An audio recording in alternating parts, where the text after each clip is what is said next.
Are you ready?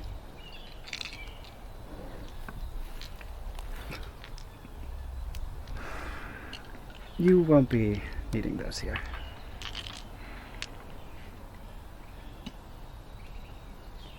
Welcome to the Enclave.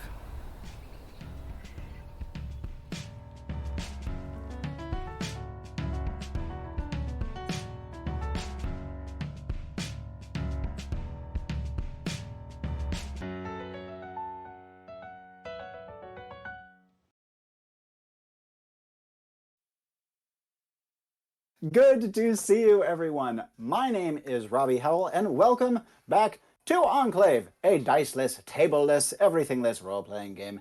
And I have three fine fellows who I've played a lot with, and I'm very excited to show you what they have to bring to the table today. If you wouldn't mind going through and introducing yourselves, very briefly introducing who you'll be playing. We'll go into that in more detail later. That would be grand. Fire away, Detour. Sure. My name is David Torres, aka Detour, and I will be playing my gunslinger, Crow. Hi, my name is Mary May, and I'm going to be playing a librarian whose name is maybe Kate. You guys will find out more.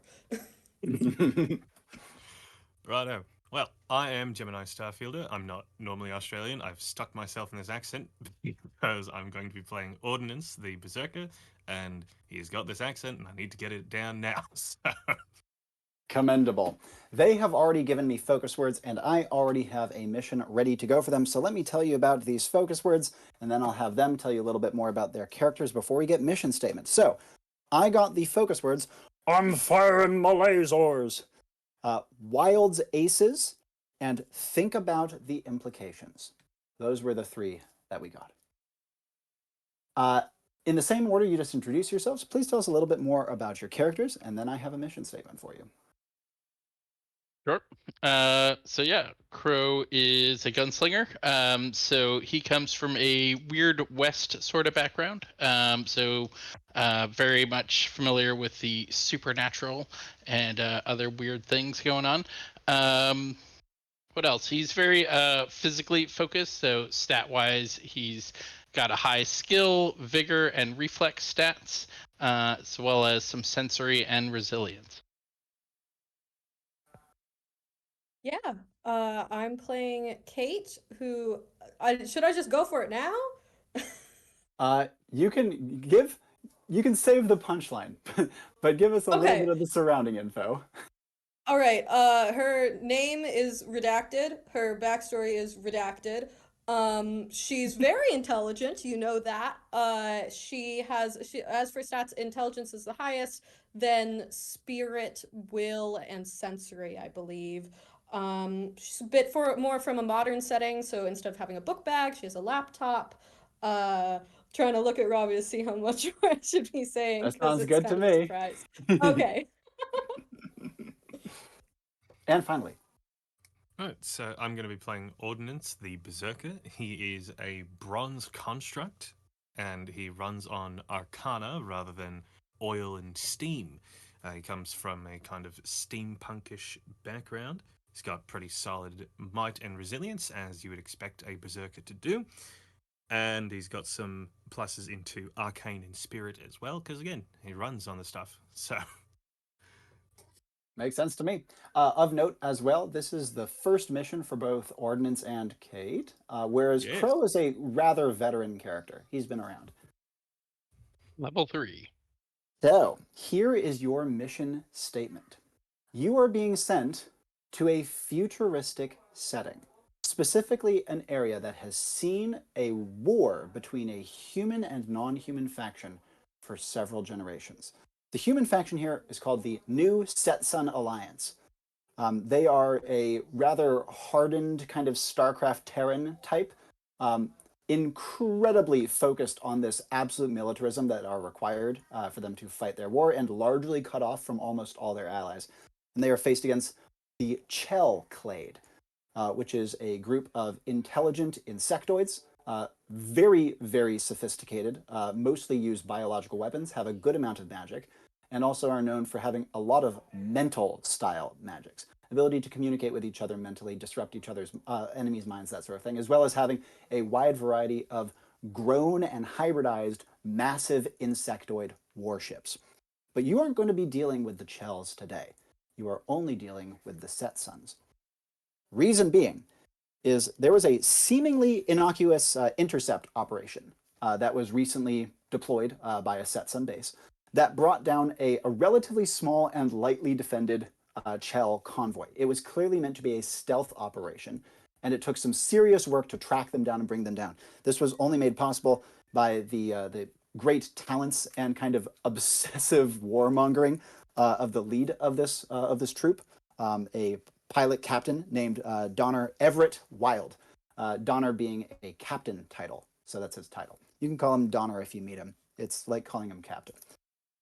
He is a very distinguished pilot and has brought down many Chell operations in the past. He's probably the most talented pilot in all of New Setson. However, when, as is customary, they went down to inspect the crash. There are 5 airships that were in the intercept party, each of which has between 3 and 4 members aboard. Each ship has a pilot, a gunner, and an ensign to handle all the other stuff. The ships are not big, but they're complicated enough that they require multiple people to handle. As I said, this is futuristic, but not super futuristic here.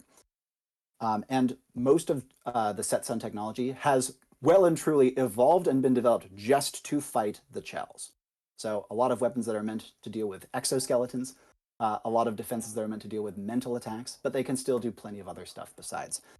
However, when they inspected the crash site, at least one, maybe several members of this pilot troop found something very, very dangerous. Now, as I just mentioned, the Set Suns have kind of evolved over time to contend with the Chell more and more effectively. And part of this has actually entailed them being able to somewhat tap into the Chell communication network, their hive mind. Though it's very tenuous. It's almost, how to describe it? It's almost more like prophecy than actual code breaking for the humans who are able to do it. But their code breakers, so to speak, sensed great danger within the Chell network when whatever was found within the wreckage was found. And now the Set Sun Shadow Council is considering this pilot troop to be rogue. They have found something they should not have found. They either don't know what to do with it or are going to do something stupid with it. And you need to make sure that what they have found is identified and retrieved. You will fail this mission if that item gets into a ship and takes off with someone who knows it's there. Does that make sense? Right now, the pilot party, the wing troop, is still on the ground. Their ships are landed. These are vertical takeoff ships.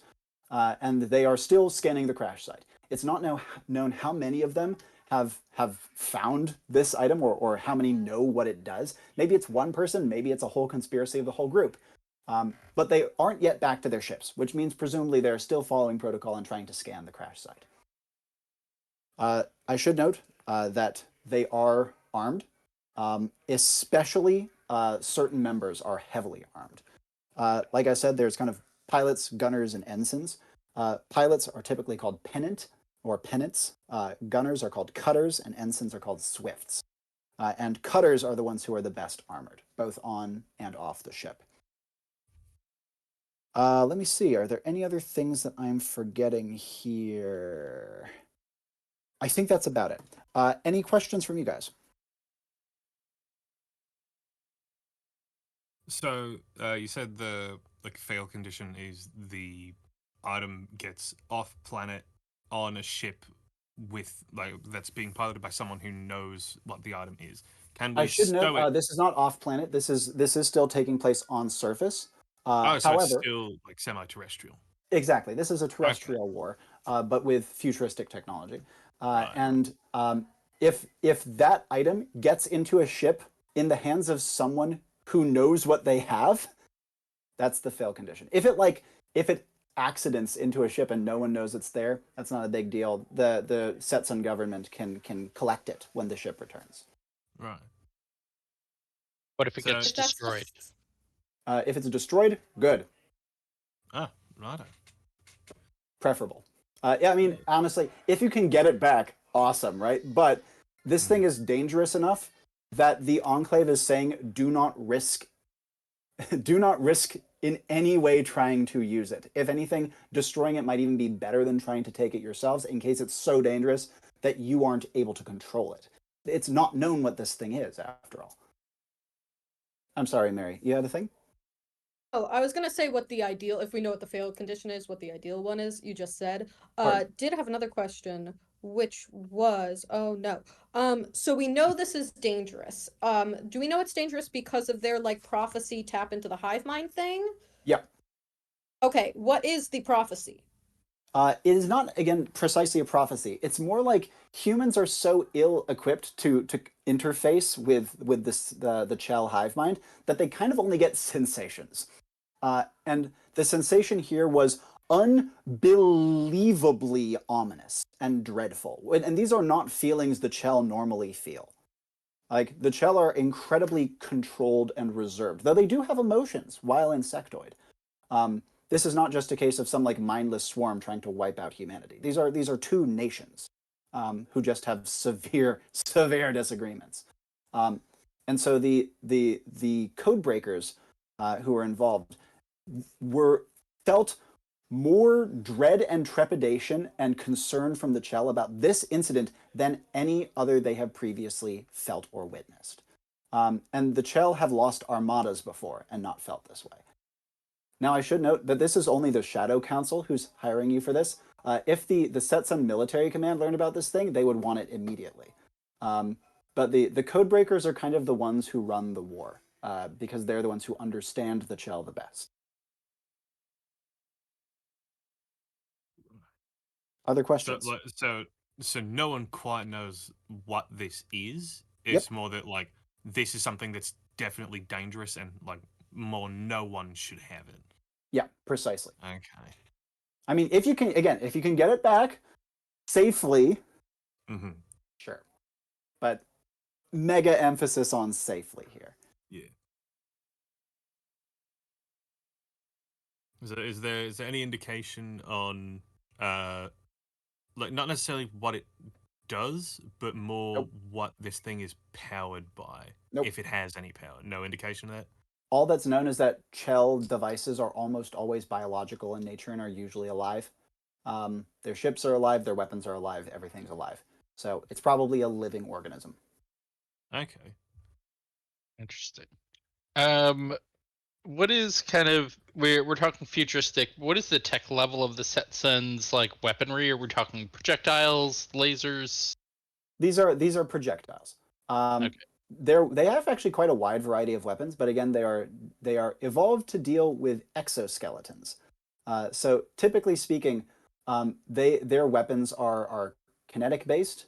They don't usually use laser based weapons, though that's not always the case. Some of their ships do. But they usually have kinetic weapons that are relatively short ranged and are typically meant to punch hard and then don't have to pass through. Just break the exoskeleton. And so typically, if used against a human, their weapons are unlikely to be instantly lethal unless they hit you in the head or something, of course. But like if they get you in the stomach, that's much less bad than getting shot by a normal modern gun.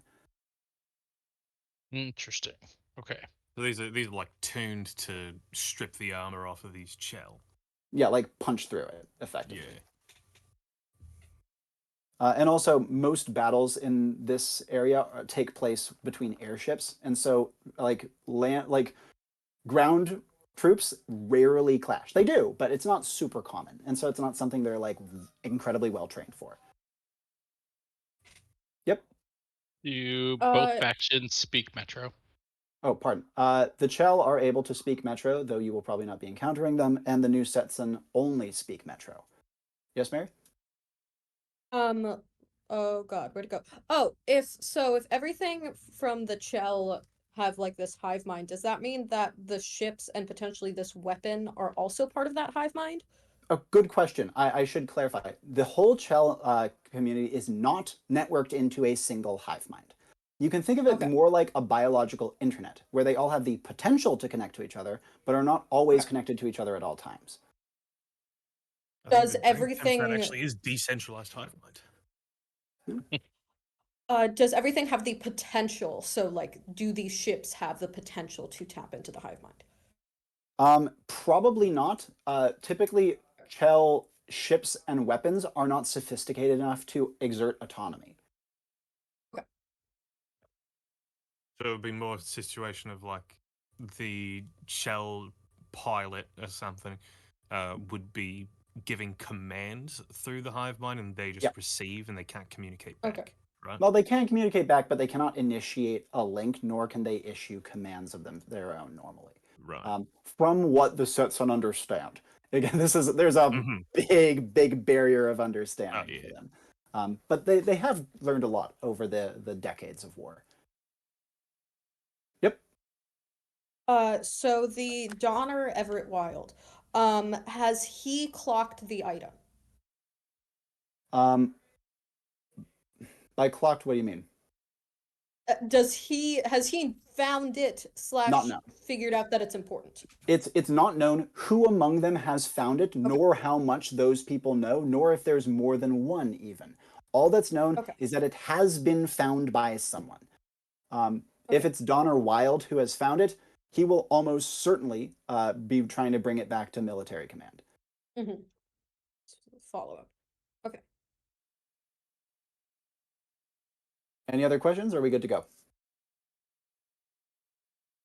Definitely are more questions to be asked, Yeah, but I it's- can't figure out what they are. Can I get the names of those like gunner ranks again? Sure. Pilots Yeah. are called pennants, Pennants. Ensigns are called swifts, which is nice and easy, and gutters are called cutters.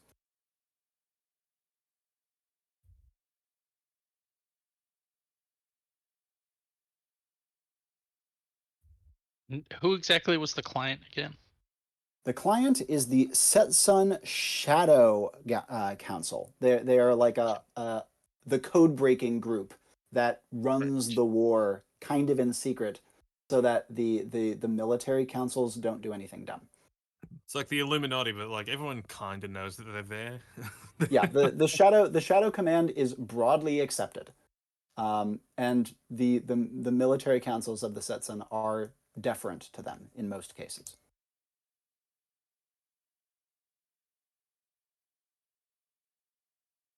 In that case, let's proceed to assembly. As always, a beautifully decorated but interminably gray Enclave meeting room with everything you might need before a mission is laid out and waiting. We'll have Crow and Ordinance be in the room first, with, let's say, Ordinance already being there and Crow showing up to witness this bronze construct. So Ordnance would be like kind of talking into his hand, like at an angle that I don't think Crow would really like see what's happening on the other side of it. It's just kind of talking into his hand, going, "Yes, of course, Fayeth. I'll phone you as soon as I am back in Sinterea." Understood. And he closes his hand and looks up at Crow. Ah, hello. I'm Ordnance. Bronze construct, as you can see. You must be one of the foolhardy meat sacks Enclave agents who I have been assigned to assist today. Well, howdy. Never been on a mission with a robot before. Yes, I've heard it can be quite jarring. Or so Fayeth has told me. 5, eh?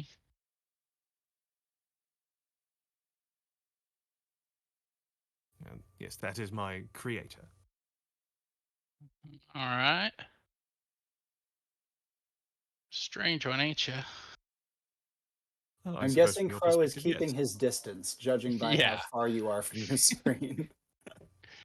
Yeah, it's definitely a curious situation. One thing you'd notice is Ordnance is standing like ramrod straight because like he's like you can kind of assume he's an automaton. Like there's not really any like slouching going on. Good posture. Oh well, thank you. I do have a good amount of assistance in that. And Ordnance is going to turn around, and you can see that on his back, there is the definitive outline of what seems to be a battle axe inlaid into his back. The top plating of where his shoulder blades would roughly be, are where the two blades of the ends are, and down his spine is a reinforcing column that acts as the handle. Nice. Well, so you're some kind of a warrior bot then. In this particular instance, yes. My original construction was more of a temporary concept, though that did appear to go awry. And it's at this Alright. point that the door would open behind Crow. Oh. Muted. Yeah, you see a woman who has kind of a very average face. She has her hair up in a bun and is wearing a blazer and pantsuit, the same color as the walls. She walks in and goes, "Okay, let's get started then. Crow, Ordinance, is that correct? Should be right." And she takes out, she's holding a laptop in her hand like this, kind of haphazardly, and types a little thing in. Yeah, that should be it. Okay, I think I how are you figured out guys the doing bit. today? Howdy, ma'am. If this is the bit that I think it is, this fucking wonderful bit.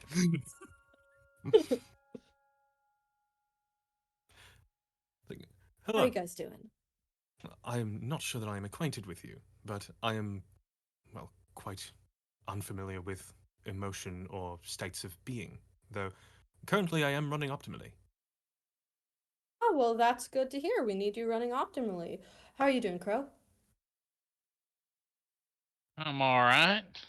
A little Good to perturbed by working with a robot here, but think we'll be alright. Yeah, I think you'll be fine. I think you'll be fine based on your track record. So yeah, should be all good then. What all's your role here?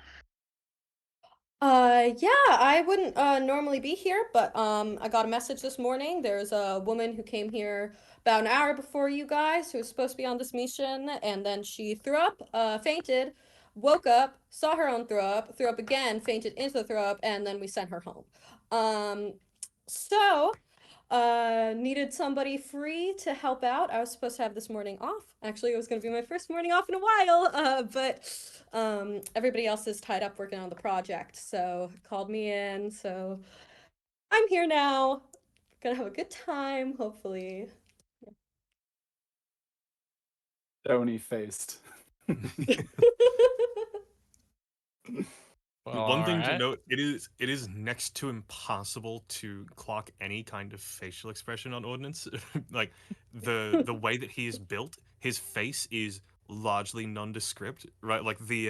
Almost like the old style robots from the iRobot movie, Mm. right? Like the older generation of those, right? He has like articulating eyelids that can quote unquote blink. They can open and close, and they can rotate a little bit. But otherwise, he has an articulating mouth plate that just kind of opens and closes while he talks. Quite. That's And, really all there is there. Crow would be probably quite similarly unreadable at the given moment. Yeah. He's not quite sure what to make of this unusual gathering. Yeah. Also, this is And one of the Wow. more eclectic groups that's gone on a mission. quite. Yeah, it's definitely an interesting squad we got here. And after an intensely awkward 5 seconds of silence, the door opens and an Enclave attendant steps in and gently gestures out of the room. Shall we then? I think we should. Well, we should probably get a move on. I actually have a meeting in 20 minutes, but I think the time magic should work out. But let's not risk anything. Let's get going. As you guys are leaving the room, the agent actually says to Kate, in an anonymized voice, "I'll drop a word in that you might be late for the meeting." Thank you. I appreciate it. And you are led through Enclave HQ, with its rising, soaring ceilings and its intricate, infinite hallways and into the small, dark teleportation chamber with gleaming panels on the floor. Agents, please take your places atop the telepads. Ordinance is is going to very briefly snap and say, "Don't tell me what to." Apologies. And he's going to take his place. You all right? Thought you said you were operating at 100%. Yes, I am operating at maximal efficiency. There is a bit of an initial design flaw in the crystalline matrix that makes up my brain, but it is nothing to be concerned about, and it was redesigned perfectly by Fyeth, I must say. Yeah. Under his breath, deranged robot brains. Nothing to worry about. And as you take your places, you feel your bodies dissociate, beginning at your toes, creeping up through your body, and hitting your eyes, and the world explodes until it reforms, and you find yourselves standing on the dusty edge of a high cliff. Far, far below you, plunging down below, there is water. But for the most part, in front of you, it seems to be kind of a dusty mesa of some kind rising out of the water with kind of oblong giant's causeway like columns of rock that jut out at various angles rather than gentle slopes. There are only a couple of low shrubs that make their homes here, and there is a huge obvious rut in the dirt, like a massive dirt plow skid mark that goes vanishing off into the dust ahead of you. Visibility is very low due to the fact that it seems like a whole lot of dust was very recently kicked up, and the sun is quite hazy overhead. Crow's eyes would pick out several metallic gleams through the dust along the cliff to the right. The other two do not have the sensory stat to be able to quite notice that. You all, however, can hear, despite the gentle lapping of the waves far below, which is not particularly loud, and the low wind, you do hear voices talking somewhat conversationally, though there is a bit like they're in raised tones that seem to be kind of ahead of you along the track of the massive dirt rut. Immediate actions upon porting in, beginning with Crow. So yeah, I think he'd point to what his partners can't see. Like, I think there's something going on over there, but how y'all want to play this?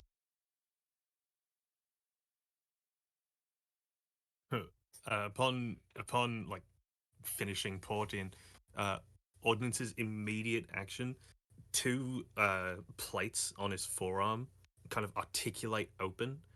It's on both forearms. They articulate open and vent out a little bit of arcane energy. So yeah, that's sick. Odd. The teleportation seems to have altered the arcane energy within my body.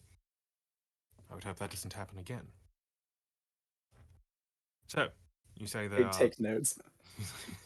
You say there are some manner of proceedings happening in the distance. That's right. Well, our best course of action would likely be to, how do you say, check it out? I'll lead the way. Hey, immediate actions upon porting in, besides taking notes. Yeah, I mean, Kate's immediate action was get away from the edge of the cliff. Yeah. It's number one. After that, it was probably just double checking that where Crow pointed was also where she was hearing voices. He pointed towards something through the dust along the cliff in a different direction from the voices. Interesting. So most people are talking from that direction. If you saw something over there, then what's going on? Yeah. So question Kate's asking people. Not quite sure yet. I could try and take a closer look and unsling his Sharps rifle to scope down. Yep, absolutely. He unholsters a gun and scopes along it. And as you sight down it and your vision zooms and zooms in, you see the outline, the sleek outline of ships, airships, far, far more sophisticated than anything Crow would have ever seen. It would look something between a fighter jet and like a mech of some kind. It's standing on the ground, perched on what look like legs or silts that seem to have articulated out of part of its wings. Oh. There's a like couple of them. Metal vehicles. And I'd like to swing over toward the voices. Yeah. As you scope along, it's the dust obstruction makes it hard to pick out even with through your scope, because your scope doesn't help clear the dust, of course. But you can detect motes of movement in the dust in that direction. Not to mention a couple more brief flashes of much smaller metal. Yeah, maybe some debris, people milling about. Other actions, especially from Ordinance and Kate. Oh, lazing about seems like hardly the most efficient thing to do. Maybe someone should whip them in shape. Perhaps we should talk to them. You would know Talking sounds great. whenever Ordnance kind of like bugs out like that, the like you can kind of see like the glow of the like purple arcana flowing through him. Whenever he glitches out like that, the fringes of that glow turn red. Yeah. Noted. And after Kate says that, does she have any follow-ups? Yeah, Kate wouldn't mind trying to look up a file on exactly how this hive mind works, so she could try to figure out if she could maybe tap into it or not. Okay, as you are trying to get into that through your laptop, Crow, any follow-up actions? You've zoomed in about to your normal capacities. Again, only motes of movement. Hard to tell not only where exactly people are in there. Well, you have a good idea, but hard to tell how many there are, what directions they are. They're definitely not coming towards you. And you don't see any like immediate signs of course, of weapons being used or anything like that. The conversation also sounds relatively conversational, or at least, like shouted conversation. Is it so dusty and dim and hazy that if I were to be separated from the group, that they would not be able to see me? Depends on how far. If Right. you were like 20 paces away, judging by how hard it is for you to see, at 20 paces they could probably get an outline of you pretty comfortably. So probably don't want to get separated then. So saying to the group, well, I agree we should get moving, but I don't know if y'all be able to navigate in this dust, so might want to stick together. Yes, sticking together does seem to be the optimal strategy. I will take point, if that is okay with everyone else. That Being makes best sense. suited, take a hit. It inquires. Considering all of our physical capacities and also our combat styles from what I have analyzed so far, keeping me in melee range would be most optimal. Will Go Ordnance on. It proceed? does mean front. Will Ordnance proceed? Yes. Where's Crow positioning? Crow's definitely going to take the rear, duster up. Probably keep the rifle out, pointed at the Certainly. ground. And Kate, as you are typing, I presume you are scurrying behind Crow, or do you have other things you want to be doing? If I could be middle, because she's Yeah. I think it's kind of difficult for her to type and walk at the same Right. time. So middle would be great, I Yeah. think. Yeah, Crow's gonna keep her from like wandering off in the wrong direction. Yeah. And as you make your way along the deep furrow in the ground, a shape starts to loom in Crow's vision. And after a little bit more walking, not only are the voices getting clearer, you hear call and response, people barking out questions, a few commands, the occasional joke and laughter. But this big shape starts to also appear in the other two's vision as well. First Kate and then Ordnance. A hulking mass that, as it gets a little clearer, is shown to be an enormous creature, fallen from the sky at speed, and now partially embedded in the ground because of how hard it hit the ground. Now that you're close, you can see the shapes of humans moving around it. There's a good number of them, and as you are approaching, a couple of these shapes of people going around through the dust actually are somewhat close. Crow sees them well before they could ever see you, and because of that, does he have any requests or suggestions on how to dodge between them or approach them or otherwise? Yeah, I definitely give the group a heads up. Like, there's some folks on up ahead. Gonna talk to them, dodge them. What do you want to do?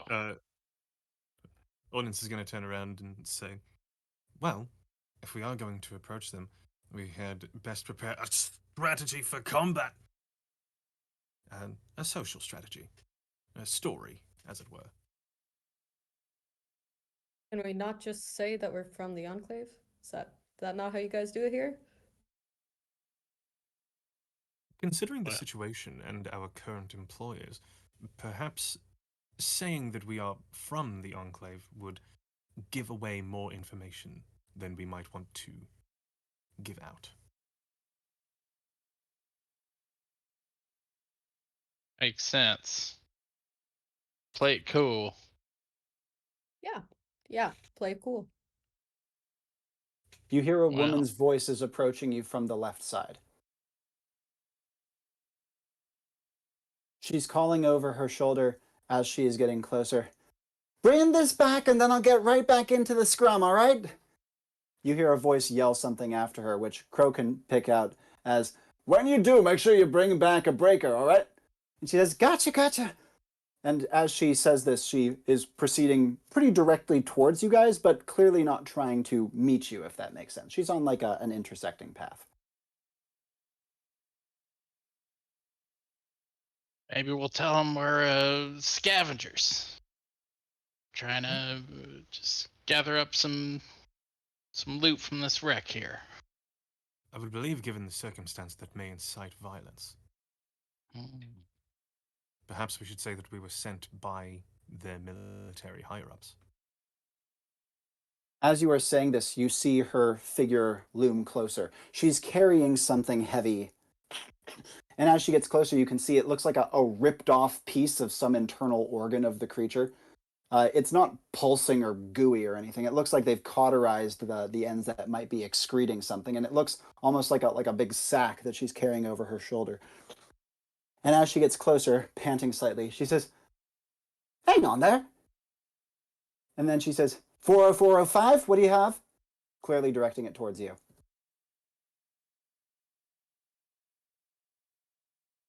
Any responses? Howdy. And she says, oh my God! Hey, everyone, setters over here, setters! And she drops the organ and rushes over to you. See that she's wearing a white and orange uniform. She has what look like small arms at her side, but she's also kind of covered in insect innards. But she looks happy, and she says, I had no idea that there was any sort of nest up here. Are you folks okay? Can I use catalog and try to figure out all the lingo that's going on here? So catalog typically is about sorting up physical Yep. disorganization. So how are you going to make it work this way? I have an Excel spreadsheet and I would like to type down all the words that I'm hearing and try to sort and filter them to figure out what the fuck this lady's saying. What's your paired action besides making your spreadsheet? I love just what? whipping out the Microsoft Outrage. Office suite on mission. Oh yeah, she fully Microsoft all the way. If it's enough, I think just mumbling and like looking up and trying to figure out how to actually spell the things instead of just writing them phonetically, like Yep. being like, okay, she said setter, I gotta figure out if that's actually like SETT or if there's like a hidden Y in there or something. Maybe pulling up a different tab of like the phonetics of this area and like Yeah. trying to translate it into that. Absolutely. And as your catalog is taking place on your computer screen, no less, do Ordinance or Crow have any follow-ups to her? Ordinance is going to say, oh, Apologies. My databank does not seem to have been updated with local turns of phrase. Setter, nest, these are things that are largely unfamiliar to me. You see her mouth falls open, but she looks quite pleased. She says, "Wow." And she looks to Kate and then to Crow, and she says, and then back to Ordnance. I've never seen such a good clack before. Did you guys, how did you get him to have that voice pack? He's And at this point, the quite special. catalog yields one thing. Clack is clearly their local term for a robot or android. And Crow, what were you going to say? Yeah, I just said like, yeah, he's real special. This one. No doubt. She comes over to Ordnance and says, "Excuse me, do you mind if I briefly touch your chassis?" You Certainly. might not want to do that. Oh, sorry. You're on duty, she says to Ordnance. Yep. Yeah. I do not see any problem with having my chassis touched. My craftsmanship is exquisite, after all. Yes, you can say that again, pal. By this point, catalog has yielded two more things. Setters, definitely their term for pioneers or like outlanders, because there are probably people on the verges of the society despite this war. Nests, probably the term for like a homestead. And then the 40405 is probably a code word. She wanted to identify your intent and whether you were military or not. Okay. That catalog will remain up for the immediate future. Thank you. She looks over her shoulder and she says, look, come look. They got a hell of a clack here. You got to see this thing. And you can see it like 4 or 5 other people have come over. Some of them have pieces that they have carved off of the massive living like ship that they have just come from. But some of them have much heavier armaments on them. She just has like a small side pistol, but one of these guys you can see not only has full body armor and a helmet, but also a couple of massive weapons across his back and arms. And as a few more folk are coming over, you hear a number of them say, "Good day. You need evac? What the hell are setters doing here?" I think Crow will chime in, be like, "Well, actually, we were hired by the higher command. This Clank here, he's here to help with your task." And as you say this, you can see that one of the people who's been called over gives you a withering look and says, "Nice try, buddy. I know you're trying to get your hands on salvage." Fun fact, the name of the head of technological intelligence is named Orville, I will accept this fun fact. right? Yeah, actually we were sent here by Orville. He just wanted a kind of a neutral party to be able to handle this situation, actually. You see that the person you said this to frowns for a second and says, "Really?" He looks to some of the Yeah. others. You were saying? Oh no, I'm just ad-libbing. Go. Yeah. You see that he looks. Ordnance would actually respond to that and say, "Well, of course we were sent by a higher command. Otherwise, why would I be combat capable?" And he's going to retrieve his spatha from Yeah. he like that's not like part of his body. It's literally just like it's just in a hilt. It's like Yep. why else would I be combat ready? This is, however, after all a previously active war zone. You can see that as he draws the sword, a couple of them actually like go, and one of them says, "No offense to you, Clack. That's not going to hold a candle out here, buddy." And another one says, "Maybe they are from command. Only command would think of something that's stupid and impractical." But after a moment, another one says, "Here, wait, one second. Let me get the Donner. He'll sort you out." He goes hurrying off, and the woman who first came over picks back up the organ that she had carved out of the living airship that had crashed and says, "All right, be right back." She points to Ordnance and says, "Later on, if you wouldn't mind giving me the contact info for your creator, I need to see what else is in his catalog." And goes hurrying off towards the ships that are parked back over where Crow indicated. This leaves you with about 3 members of the group still about. 2 of them go milling off doing their own tasks, but the one that's super heavily armored just kind of moseys over, not with any weapons drawn or anything, and takes a stand next to Crow, saying, "So I need to know for real though. How did you keep your antiques in such good shape?" Oh, well, good oilcloth does 'em right. He says, "You ever have to shoot that thing before?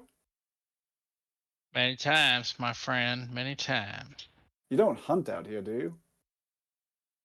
Oh, not hunting per se. Right.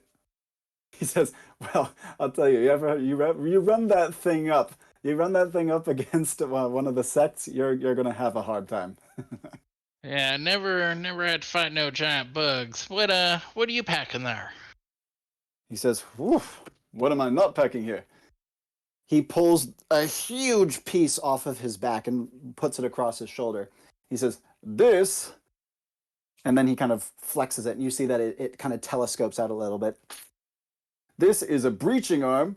This will get us through anything that they have, any like sphincters or pockets in there." And it can. Could Ordinance interject while he's talking? As he says the word is, Ordinance would interject and say, "Shuttily crafted." And he looks over and says, "Got a mouthy click." Yeah, got a bit of mind of his own. They all do. He pulls it back in and says, "Whoever programmed him had a sense of humor at the very least." He says, "So there's the breaching arm. And then this," and he pulls out another one. "This is a link disruptor. It's a weird looking device. It almost looks like it has antenna rather than like barrels." He says, "This keeps them from talking to each other very much." And then this, he pulls out what looks like an SMG, basic small arm. You want one? We can try to requisition one for you. I mean, out here on the frontier, you should be using antiques, man."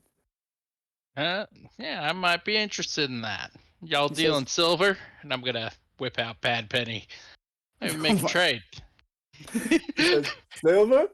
Uh, your old time. Are you one of like them religious folks who'd like whatever? We'll talk about that later." It's an antique. He says, "Yeah." Looks over towards Kate and says, "At least she's got something decent there." Looking at the laptop and giving kind of an approving nod. Yeah, it's a state of the art. It's pretty good actually. I can have so many tabs open all at the same time, and it's great. Doesn't slow down, doesn't heat up. It's wonderful. I love it.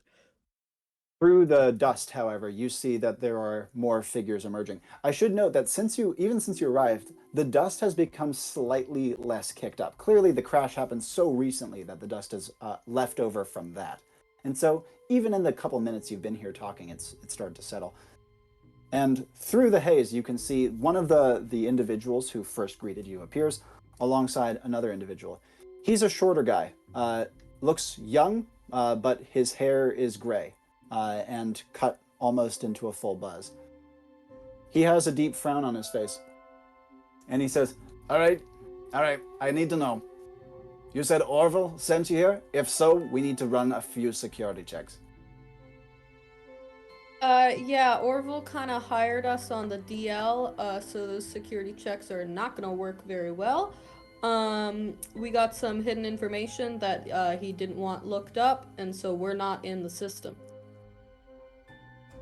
He doesn't say anything from him and just kind of looks at you.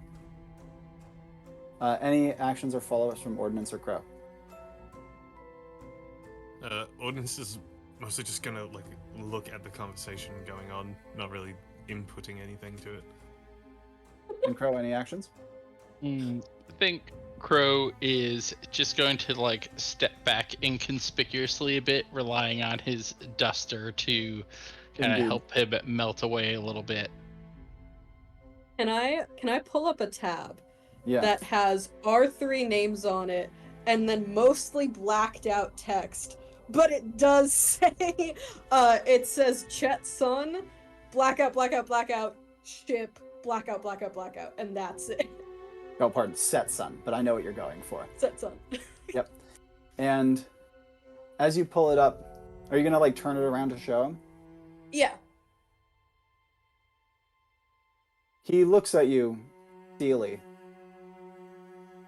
and says, "If you have secret information, then I'm the one to share it with."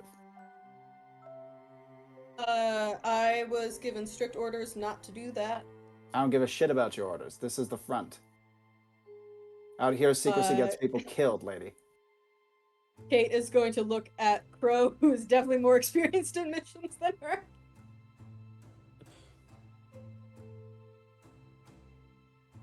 He follows up with, "If you all are joking, now's the time to say it." He says, "It's not funny. If you're not joking, then we need to talk, and we need to have a serious talk." He says, "Because if you've been sent out by command, and you say you have secret information, and you're not willing to share it with me, the donor of this flight troop, well then I think we find ourselves at an impasse." So, we know the information that was given to us pre-mission, right? Yes, you know everything, including all answers to all questions Yes. that was given to you in mission statement. And Everett Wild's a pilot, right? So he would be a pennant. Yeah, he is a pennant. So Ordinance would say, "Apologies, Pennant Wild. I am not capable of giving you the full extent of our hiring, but I can tell you our key objective. We were sent here to retrieve a certain artifact." And as you say this, you can see that, well, Ordinance might not necessarily recognize it the same way, but the other two can see his eyes flash with rage as he turns towards Ordinance, but then it calms almost immediately. And he says, "I see. Well, come on in. We have cleared the crash site. We have opened all possible bays and cavities, and we are currently doing a full sweep." Very well. He turns on a heel and says, "Thank you for getting me, Pennant. I think I can take it from here. Cutter, at my side." The heavily armed man falls into step beside Wild as he beckons to the group of you over his shoulder as he starts to walk towards the crashed living airship. I think as like the other folks are probably considering whether we should start following, Crow's gonna maybe like grab Kate's like elbow or something. We're like, "I'm gonna go look around," and just kind of try to melt away into the shadows, Into the dust. Yeah. Well, Ordnance is just walking along with Wild and whoever else are Yep. guiding us to the tent. it's just Wild and the Cutter. Is Kate gonna go to catch up with them or something else? Yeah, she was going to catch up. Also, I started doing this earlier and then forgot about it, but I'd like to follow up. I was trying to use knowledge as power to learn a little bit more about external neural networks or whatever we want to call it, like basically the hive mind of Yeah. learn a little bit more about that. I have a magical effect that I would like. What is the effect you're going for? I would love to be able to use my scanner to visually see neural networks connecting. Ooh, I will give it to you 100%. Are you Great. going to conjure, and instead of conjuring a book, I'm guessing this is like pulling up a file on your computer, yeah? Yeah, she's looking up a PDF. She has to search through a couple different folders. It's probably hidden like folder. Indeed. But eventually, hopefully, she finds it. And is this going to be the sort of thing where you are going to like download the PDF and like absorb the information immediately, or are you going to wait? I think if it works for you, I think once she finds it, she like plugs her scanner into her laptop and has that software download onto it. Absolutely. So she immediately imbibes the knowledge in question. Or maybe it takes a couple minutes to download. I don't know. Whatever. No. It's fine if you do it immediately. It's just you may want to hold on to it so you can spare the duration. Oh, how long does it last? Mid? Yeah. Yeah, I'll wait a little bit then. Yeah, that's the thing I was checking in with. And in that case, let's check in with Crow while these two move off. So you are standing roughly between where you saw the ships parked on the edge of the cliff and the downed ship. You're closer to the ship though. You have a pretty good view of all of the activity going on around it, though admittedly limited by the dust that has been kicked up. What would you like to do from here? So I want to observe where they're taking organs and stuff. Yep, they are bringing all of them aboard their ships. And now that you have a slightly better view of the ships, you can see they are large. Like Crow doesn't have this context, but they're a damn sight bigger than like your average F-15, right? They clearly have cargo bays aboard them. Would be a good comparison he would make. Can I approach them without drawing too much attention to myself? In which group? Like over towards the airship area, or over towards the downed enemy area? Like towards wherever they're bringing organs and stuff. Yep, that would be towards their ships. Yeah. Okay. Especially if you stay a little off to the side to kind of avoid the main foot traffic, you can definitely keep roughly out of sight. Okay, yeah, try that. Stay Yep. low. And making your way over, you can see that they have 5 ships, all kind of neatly parked in formation just by the edge of the cliff. All of them are kind of stationed on these pontoons or outrigger-like legs that seem to have deployed out of their wings, which have folded down partially when they landed. And all of them have bays open at the bottom, kind of like, imagine when the ships landed, they kind of like their body moved down like this, and that bottom bit is open so that they can get inside and outside very easily. You can see that there are, by the time you're arriving, there's like 2 people who are doing drop-offs, and there look to be 2 people who seem to be stationed there and don't go back to the crash site. Anything else you want to be checking for or doing?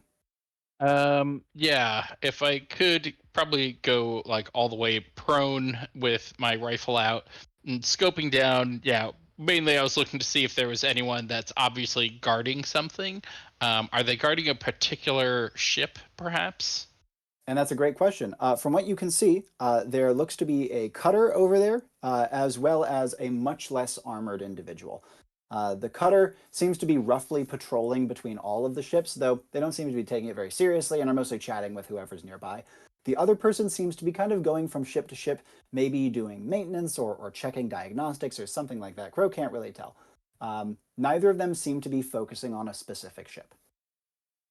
Interesting. I think I would just continue to observe that for a little bit, try to understand any patterns in what they're doing, and try to get an understanding of what, if there's any organization to how they're putting things into the ships, like what's going where. Absolutely. I'll give you a moment to do that. In that case, Ordinance and Kate, you are approaching the crash site at this point. This creature is enormous. Like, larger in terms of total body size than like a Boeing, right? This thing is freaking huge. And it's far more complicated than just like a big bee or like a big bug, you know? It has a very nuanced body plan with lots of different chambers and compartments, multiple wings that are all like currently scattered out, but were clearly quite beautiful when it was alive, and a vivid color palette. It has also been ripped open in multiple different areas, with people tromping in and out of it. And the inside of it, from the cavities that you can see have been blasted open, is very well organized. It kind of just looks like the fleshy, maybe not fleshy, the biological interior of a building, though admittedly with no right angles. As you are approaching, you seem to be going towards the abdomen of the creature. Anything else you want to be doing as you are traveling alongside / behind the Donner? Ordnance would kind of like strike up conversation and say, the dust around here seems fresh. Rough landing or low-flying patterns of combat? And the Donner responds immediately with, both. We took this beast down about, he checks his watch, 13 minutes ago, and then when we landed on the edge of the cliff, we kicked up a lot more. This land out here is very depleted. And he looks over his shoulder and he said, not a good place for building a nest. He says, that's why I was surprised to see setters, or who I thought was setters. This is not a good place to be striking out. Well, clearly, as you know now, we are not setters. Clearly. I'd say the closer thing in more proper metro, again, I'm not very familiar with the local lingo. My database does not contain that. You would call us something like mercenaries. Says, so you're an import. To some degree, yes. He says, I see. Yeah, that would explain your strange construction, and also your sophistication. We can't make anything nearly like you out here. At strange construction, Ordinance, like the fringes are gonna turn red, and he's gonna say, "You dare question the quality of my construction? Apologies." He says, I would dare. I'd say it largely exceeds our own. He says, next I gotta give you an armament upgrade. That little butter knife isn't gonna do anything. Out in this battlefield, perhaps not. But I have alternative options. Good. You guys have made your way inside of the creature at this point. It gleams inside with a bioluminescent glow. And you can see that the new Setsun troopers are going around inside pretty familiarly. Like they've been aboard these things before, clearly. Though it's eerie and more than a little bit gross. The whole thing oozes, for one. Kate, actions. Yeah, can I turn on the knowledge is powered Yep. scanner? And just to figure it out, would it make sense that this would, if I scanned like the air and it showed like a connection, would everyone be able to see that, or would it just be Kate? It would be everyone, given the nature of That's how what I you thought. worded your knowledge is power. Yeah, I agree. Okay, so she's gonna take out her scanner with the new downloaded software and start like just waving it in the air to try to find a connection. And you see a beautiful mycelium-like network of very thin strands appearing eerily in the air. Though after a little bit of scanning, you find a couple of these are a good deal thicker. The strands go from like hair thickness to, in some cases, like shoelace thickness. Right. I'd like to find one of these thicker paths and look at Ordinance and go, I'm gonna follow that one and just pick one of the thicker ones. And as you do so, the Donner says, hang on a moment. We still have a few more details to be discussing. Okay. What details? He says, it goes against everything that I have been taught and that I have as common sense to allow a group, where's your third? Whatever. To allow a group of completely unvetted individuals in a crash site. You know that, right? And so let me put it this way. If you are having a laugh with me, if you are trying to skive, if you are trying to loot, if you are trying to salvage, you get a bullet in the head, you understand? Oh, I completely understand. No, you're going about your protocol exactly as you should, and we're going about our protocol. Any interference on our side, if we cross any boundaries, of course, you do what you need to do. I don't expect that we'll have any problems here. We're going in, we're getting the thing that we were told to get, and we're getting out of your hair. That's all there is to it. I do not know how effective your bullets would be against my plating. We have other options That for as you. well. He says, Oh, what was the yeah, term they're you used? What was the term you used earlier? Alternate armaments or something? Whatever. He takes a step forward and offers a hand to Kate. And he shakes firmly. He says, I'm glad to see they sent someone competent. Thank you. Yeah, I am also glad about this. She's very happy. And he looks to Ordinance. He says, all right, I'm going to take your clack if you don't mind. Ordnance is going to reach his No, hand out I do in the need same way.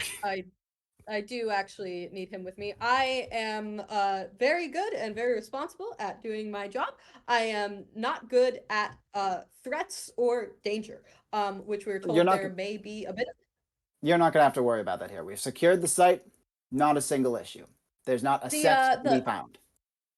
The thing that we're looking for in fact is most likely dangerous, and so I will need him with me in order to handle the item in question. Hold on just one moment before you go following the thread. What are you looking for? If you can tell me, we can help find it.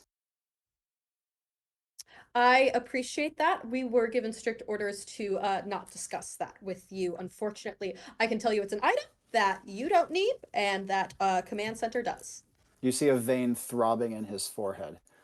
But I can understand that this is a stressful situation for you, sir. This is not your protocol. I completely understand that. It's not really my protocol either, if I'm honest, from where I'm from. But we're given strict orders from on high that this is how it needs to be. I'm happy to show you the information that I'm able to show you, but unfortunately, all right, disclosing all right. Cut the legalese. Do you need evac? Because we are not going to hang around while you poke around. we should be good on our own if you'd like to evacuate the scene. How the hell? All right. Fine. Do what you need to do. Make sure they know I am not insubordinating this operation. I will give them my best word about you. If I You may do that. clarify to dissuade any confusion, our orders from command were to retrieve this as our methods of travel are likely more suited to transporting an item of this nature. This item needs to be brought back largely undamaged, and as I'm sure you're well aware, the fighting capabilities of combat ships mean that they move quite quickly. This needs to be moved quite slowly and carefully. Right. And I understand as best as I can. Do what you need to do. As you're walking, as he starts to walk away from you, he turns to the cutter who is going alongside you, and you hear him say, "Do me a favor and zack out to everyone else that we need to find a way to pull this thing up and zip it tight, okay?" He's rubbing his forehead, looking incredibly frustrated. From here, do you want to follow the shoelace? Would Ordinance have seen like him rub his head in frustration? Yep. Ordinance is going to say, "Is something quite the matter?" He says, "None of your worries, Clack." All good. Very well. Real quick, the thing that he said about like zipping it up and whatever, can I use my de facto Excel Google Translate? Is he saying that we need to get everybody else out, or is he saying we need to keep those two people in? And after this is going to be the tail end of your catalog's duration, so after this That's you'll fine. have to Yep. find another means to do so. But from what you could see, zip it up seems to be finish. Okay. We'll see how that feels foreboding. Great. Now, from here, you said you wanted to follow the shoelaced size thread. Yes. It has a gradient where it gets like lighter and more faded in one direction and slightly thicker in another direction, or slightly more opaque. Go in the opaque direction. Yep. And this leads you through another couple of eerie, like walkway-sized tubes and cavities, passing by various other Setsum people, and also passing by another individual who is using a power saw to cut out a weird polyp in the wall. Now, as you are going, briefly spattered by a small amount of some sort of weird biological fluid, let's jump back over to Crow. Right on. Actions over here. In your observation, you have seen a handful of people come and go. Maybe the two people who didn't seem to be permanently stationed here left, another two arrived. Again, it seems to be relatively casual. Other follow-up actions or clarifications from here that you'd like to take? Are all the ships identical? They look relatively identical except for what look like decals. You know what I mean? Their color schemes are identical for the most part, but they do have like different like little customizations on them. Is there anything that I would intuit to be the leader's ship? It's actually quite hard to tell. They seem to have at least democratized it, maybe to chameleonize it, maybe for ideological purposes. Not obvious. At a guess, it might be the one in the middle, but there's nothing externally that would make it would visually signify it as being special. In that case, is there any that I can approach and possibly enter without being seen? Well, you've seen the guard's walk pattern very, very easily by now. And also, he has people he's talking to. If you go to the furthest one away that no one has yet loaded anything into, you should be able to by your current, like, what you can see, you should be able to enter it safely. All right, I'm going to attempt to do that.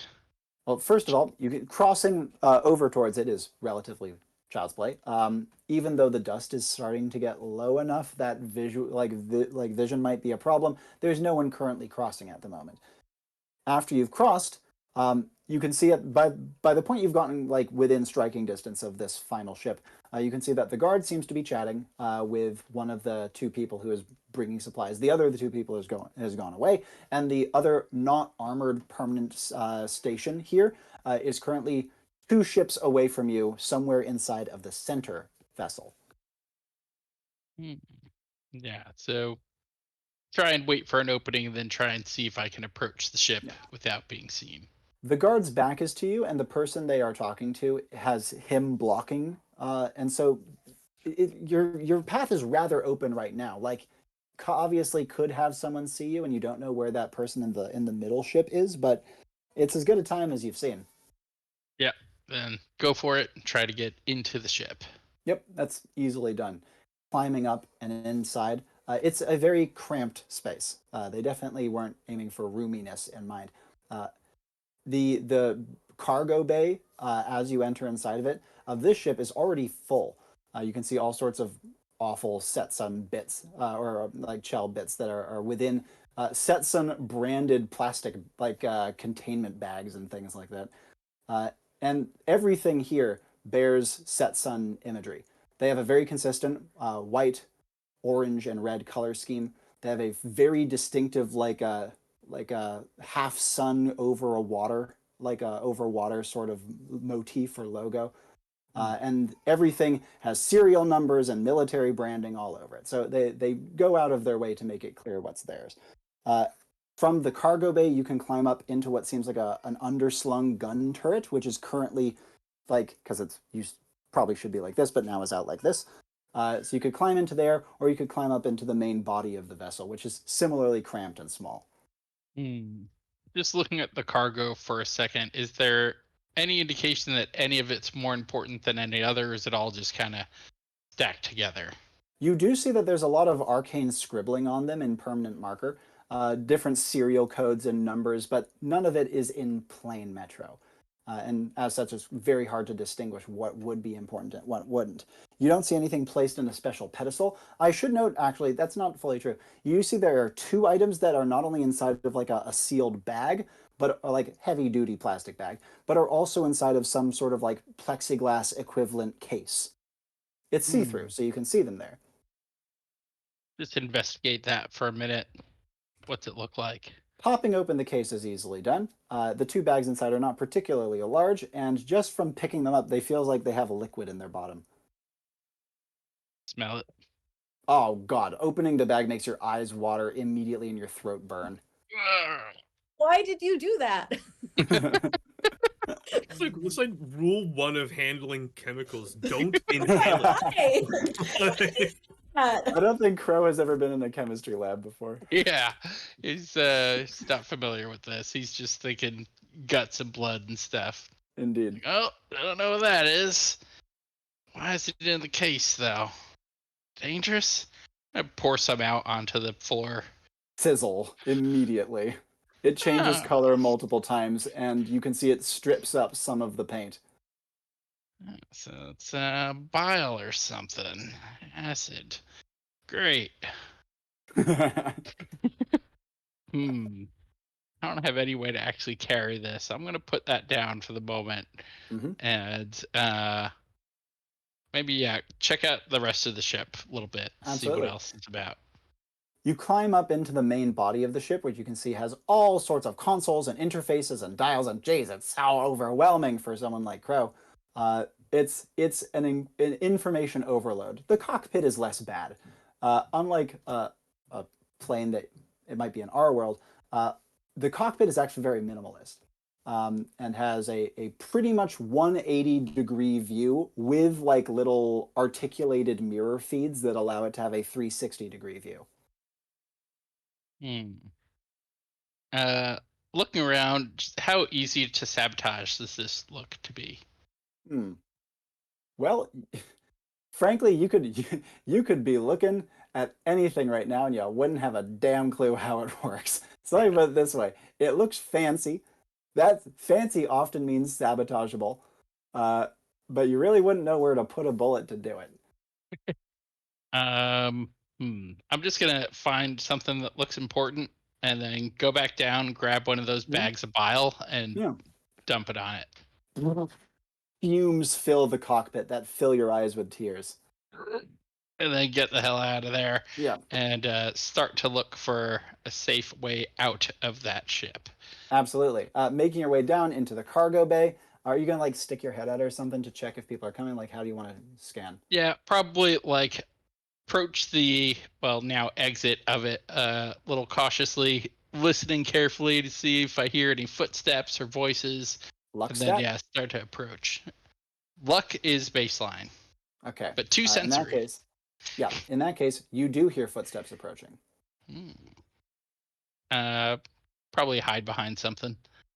The cargo bay, like I said, is super freaking cramped. So, but if you pick up one of the like the bags of organs and something and get below it, it would block you from vision. Okay. Yeah, this is great.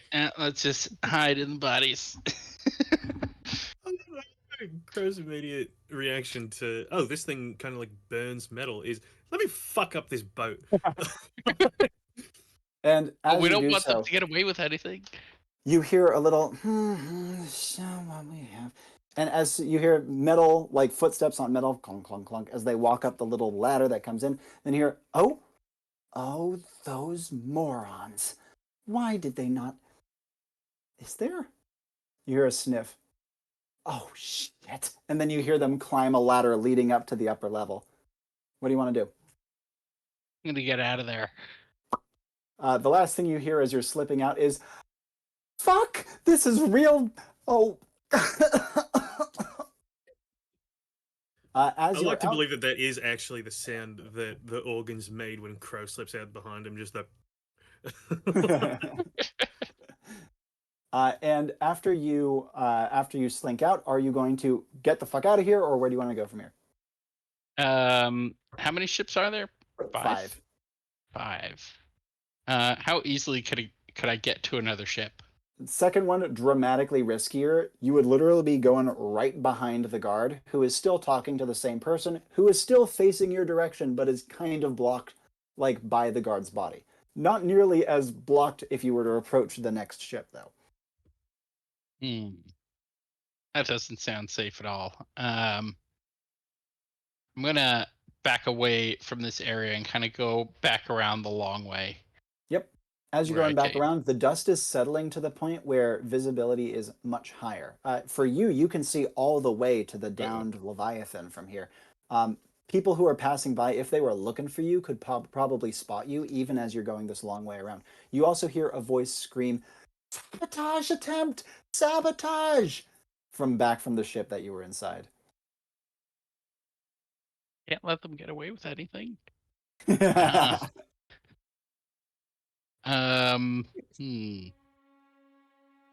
are these other ships to take out, though. I'm gonna look for just a place where I hopefully won't be seen, that I could kind of just chill for a moment and think there are of my those next rocky move. columns that you could get behind easily. Yeah, just kind of lean against one for a little bit and think of my next play here. Absolutely. Let's jump back over to Kate and Ordinance. Now, from here, after passing by the spatter zone, you have found places where these shoelace-sized ones are linking up and giving way to much larger, like wrapped-up towel-sized threads. Fantastic. That way. And this leads you, after only a little bit more, finding another section where the wrapped-up towel-sized threads go to wrapped-up carpet threads, brings you into what is clearly the head of the creature. It doesn't have windows, of course, but you can see that there is actually a quite prominent cranial organ that is currently being carved off. That is where the threads are all connecting to, and is part of the reason why the threads are currently going fading a little bit by a little bit as the organ is being detached. Interesting. Okay. Does it seem to Ordinance that the people carving the brain out, does it look like they're having any like trouble with it? It is definitely a hard one. It's taking 2 people and it's slow as shit. Yeah. Ordinance is going to walk over and say, "Oh, would you like some help with that?" And one of them looks down, covered in viscera, and says, "A clack? Where the hell did the clack come from?" And another one says, He's "You think- he's with me. Who the shit are you?" But the other one says, "You think you can help us, clack? If you can, please." I hate this part. Oh, yes, certainly.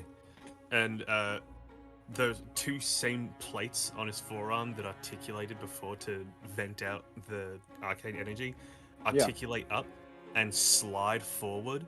These are his beast claws. And he's going to kind of plunge one arm down into kind of like where the brain is held and start cutting along. And if any juices spray out of it, No. I want to I want to hit Bloodlust on that. Absolutely. There's lots of juices that spray out of this. Would you like to briefly describe to those who have not seen the Berserker what Bloodlust does? Right, so Bloodlust, effectively the blood that you spill, but not always blood. It can be a variety of things, mostly juices and other spillable things. You spill them, and they are painful to enemies and protective to the self. And at the end of the ability, the fluids absorb into yourself, and I think that's how the kind of restorative effect works. Absolutely. As you plunge your forearms into this thing, the brain is large, like double the size of a refrigerator large. And so even though your blades can cut through it fairly, like not easily, but they can cut through it, it's going to take a pretty good amount of time because of the sheer bulk of this thing. Yeah, like particularly Ordinance wants to like pull a little bit hard to try and get some of the juices, like intentionally, but like feigning accident, right, onto Indeed. one of the people doing the cutting. And as you do so, there's a little spurt over, and it gets them across the face. And you see that she wipes it away pretty much without thinking and says, "So, are you like a surgeon model?" Combat, mostly. Huh. My original design was for, I suppose you would say, research purposes, but this current implementation is combat designed. And The other guy... with bladed instruments, cutting is kind of my forte. She goes, "Interesting. Huh, what a model." And the other guy has come down, dripping, and stomps over to Kate. And he says, "Do you have clearance to be in here? This is a very sensitive part of the dissection operation." Yes, I do have clearance, and I show the same page that has absolutely no information on it other than like black bars. I do have clearance to be here. The Donner knows you're we here? are. Yes, in fact, Yes, Madonna he's the one sent who us brought up us this here. way, actually. Oh, shit. Excuse me. Yeah. We're looking for an item. We are not at liberty to say exactly what. We think it's very important though. Have you seen any things? Things? Yeah, I can't really get more specific than that, unfortunately. Classic desk protocol. jockey. Don't know what the shit you're talking about in the field. This is actually my first time in the field. You are correct. It's very exciting, a good learning What a opportunity, or surprise. so my supervisors have told. Okay, I don't need the attitude here. Okay, I have And a get very back to your important desk. job. Oh Jesus! Come on now. Okay, I listen. would appreciate Listen. that you do not insult my colleague. I He get looks that this at is you. not exactly my forte. I understand. I would appreciate any help that you can give me. If you don't want to give me help, that's fine, but just don't give me sass. He shakes his head, turns away, and says, "Fine. Take your clack and do your work then." You hear him mutter something under his breath, but you can't make out what it is as he steps away. The other person who is working on sawing off the brain kind of looks over nervously after him and turns to Ordin and says, You got this? You got this okay?" Well, I'm not entirely familiar with the anatomy of these creatures, so Oh, some shit, guidance yeah. would be helpful. Fine. Yeah, I got you. She clambers up into the position she was in before, kind of like on, how to describe it? Like imagine a stepladder that you jam into the ceiling and like telescopes out. And she Mhm. gets back onto that and starts to try to point out to you where you should be making cuts in this thing. So, As at what Yep. point would bloodlust end and the kind of like absorption process begin? It wouldn't end. It wouldn't have to end immediately. Like you could keep it up a little bit longer if you wanted. It's more of like so I'm kind of using this to like do like a scanning Yes, I can almost, and tell. like trying to figure out like what this is made of. So like on the absorption, is there like any sort of like arcane signature along with the juices in this thing? So are you 'Cause I'm gonna try to cut the bloodlust and get the absorption? yes. Yeah. Okay.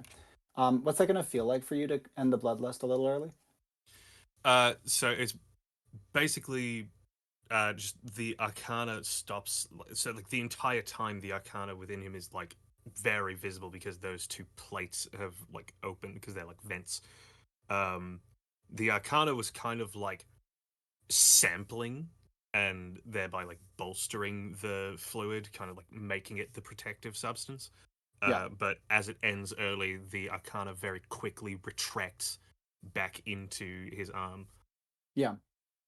And locking it in. Yes, this thing is intensely magical. You can feel it pulsing in your arms. In that case, I just have it written on his sheet. Part of his programming was actually corrupted by the feeder ring. He's about to go fucking nuts on this brain, not trying to extract it. He's going to actively start destroying the brain. Indeed. Is that what he's going to do? Yeah. And as he does so, Kate would hear the woman working at it saying, "Oh, careful, Clyde! No, that's not the cut we want to make. Shit, this is not going to be usable in my. Excuse me, can you tame the clack, please?" He's not really my guy. I was sent from corporate. Hey, Ordinance, you wanna chill out for like 2 seconds? Maybe? I'll she doesn't know what to do. What does Ordinance do? Ordinance is going to say, I've been suddenly overcome with an intense hunger.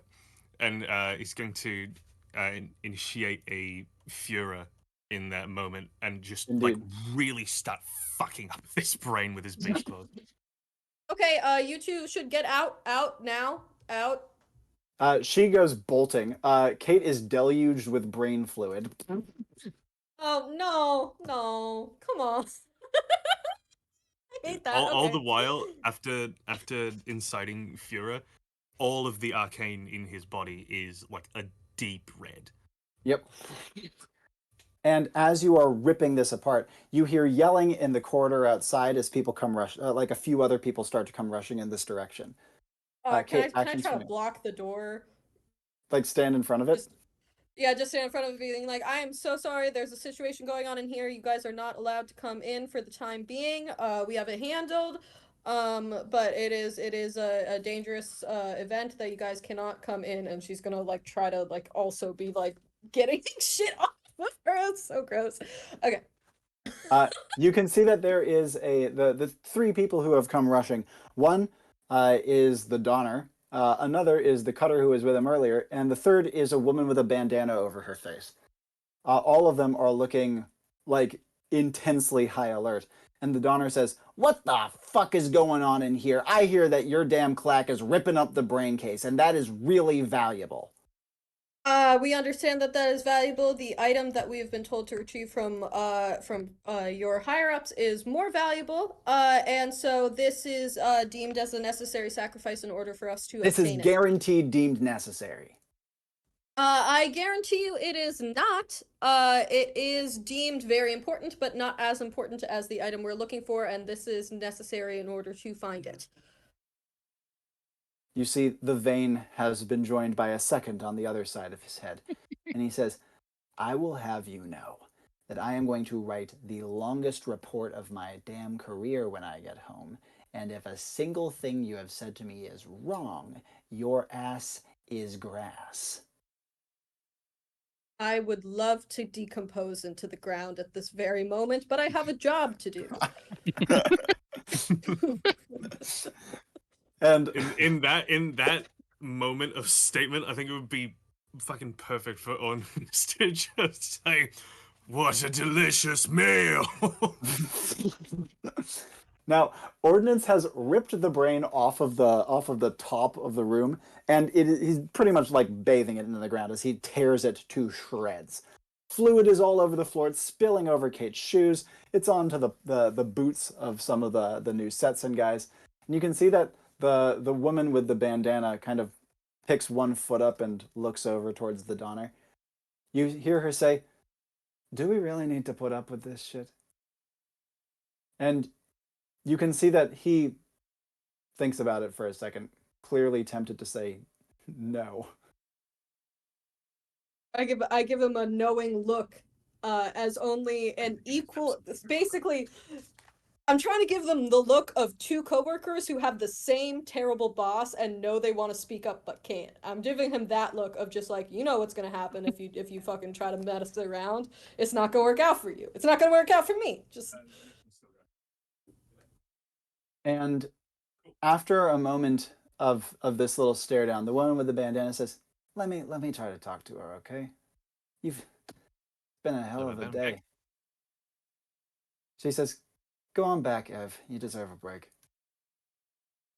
And you can see the Donner, his veins still throbbing, doesn't turn on his heels. Instead, he steps backwards away, like locking eyes with you until he goes around a corner with the cutter following next to him. I feel like that looks a little more silly than he'd like it to. Indeed. Especially viscera notwithstanding. And the woman looks back over to you and she says, "You can be honest with me." Yes, I can. Do you have a specific question or Yeah. I have a couple. statement? Let's step outside for a moment. I do need to stand here for the time being because once he's done, I have a task that I need to do that's associated with this. And time is of the essence in this situation, so we can ask questions here. Now, Ordinance, actions from you. In your state of furor, the brain is your enemy is in ruins around you. You are covered in its blood, and its magical signatures have been thoroughly and utterly crushed. What do you want to do? Furor is still pumping through your body. So like Ordinance, like part of like his like chest plating is like undulating almost as though he's breathing, though he doesn't really intake air. Indeed. Right. And he's like kind of surveying the carnage that he's kind of output, and like something deep within his programming is just like recourses, and he's remembering the damage that he caused back in the mission that he's from. Mm.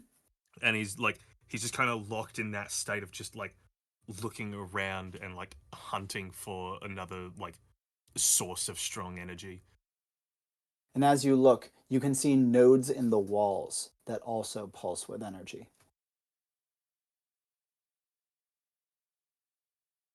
I don't think he'd be able to contain himself from not attacking them. He's gonna say, "Yet another morsel," and just leap at it. And after ripping down 1, 2, 3, he looks around for more. But he sees that there are no other potential sources of valid energy here. So does he clock anything in the person talking with him? No, he doesn't actually see anything over there. Curious. But as he is in this kind of like hyper furor state, the fact that there are no enemies around would be naturally starting to calm him down. And he's just gonna kind of like run through some logic steps in his brain. He's like, Faith said, less carnage. Back to the task. And like, some of like that red is gonna like from the center out start fading back into purple. Absolutely. And as he looks around, he finds that he is alone. Hello? He hears anyone there? work. He hears a little work going on deeper in the body of the animal from where he arrived.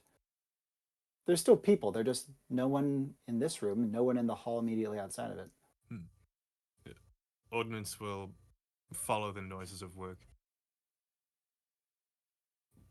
And as he rounds a corner, he can actually see that remember that guy working on a node that you saw earlier? Yeah. Yeah, he's still working on it. He looks over and he says, "Oh, you done with your task?" My previous task, at least the one that was temporarily given to me, yes.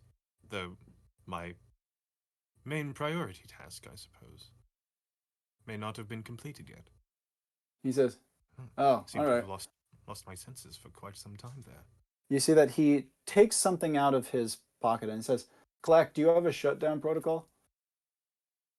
Shutdown protocol. Yeah. Not that I'm aware of. He says, "Right. Well, I'll make sure to check your tags." You feel yourself knocked off your feet as something slams into your chest.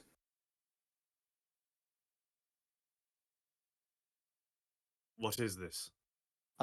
You feel it is a violent concussive blow, incredibly strong, like stronger than the strongest blow Ordinance would have received in probably quite a long time. And it throws him backward quite a way.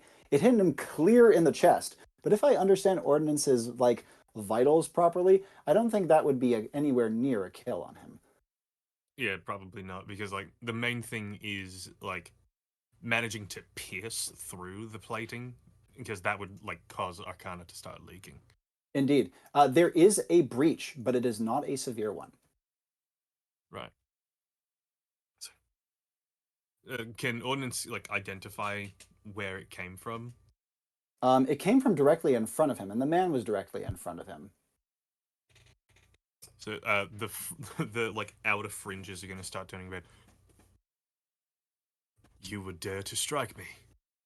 You hear him say, "Shit, what the fuck is this thing made of?" As he comes over, and you can now see that the thing he took out of his pocket was a small, almost innocuous looking firearm. Yeah. Ordnance is going to reach behind him with his right arm and detach the battle axe from his spine. And for the first time, Ordnance's back is going to bend as though adjusting to be able to rotate. You can see that he's raising the firearm to your head. Ah, that is quite bad. But I'm going to cut to Crow briefly, if you don't mind. Yeah, go ahead. Crow, stationed behind a pillar. You've just got here. You hear the panic screams of sabotage. So thinking about something here, so that was on the far end of the line of ships, right? They're in a line, presumably. Yep. Awesome. So observing, do I see people generally moving toward the end of the line, toward that ship where the shouting is coming from? You see that she is the person who came inside is coming sprinting out, and she's meeting in the center with the guard, who is now on full alert. The person who the guard was talking to listens for a moment and then goes sprinting back towards the wreck. So basically, I'm thinking, how easy would it be to approach the first ship in the line?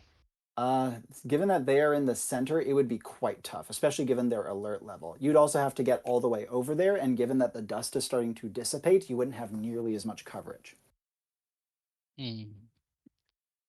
Okay.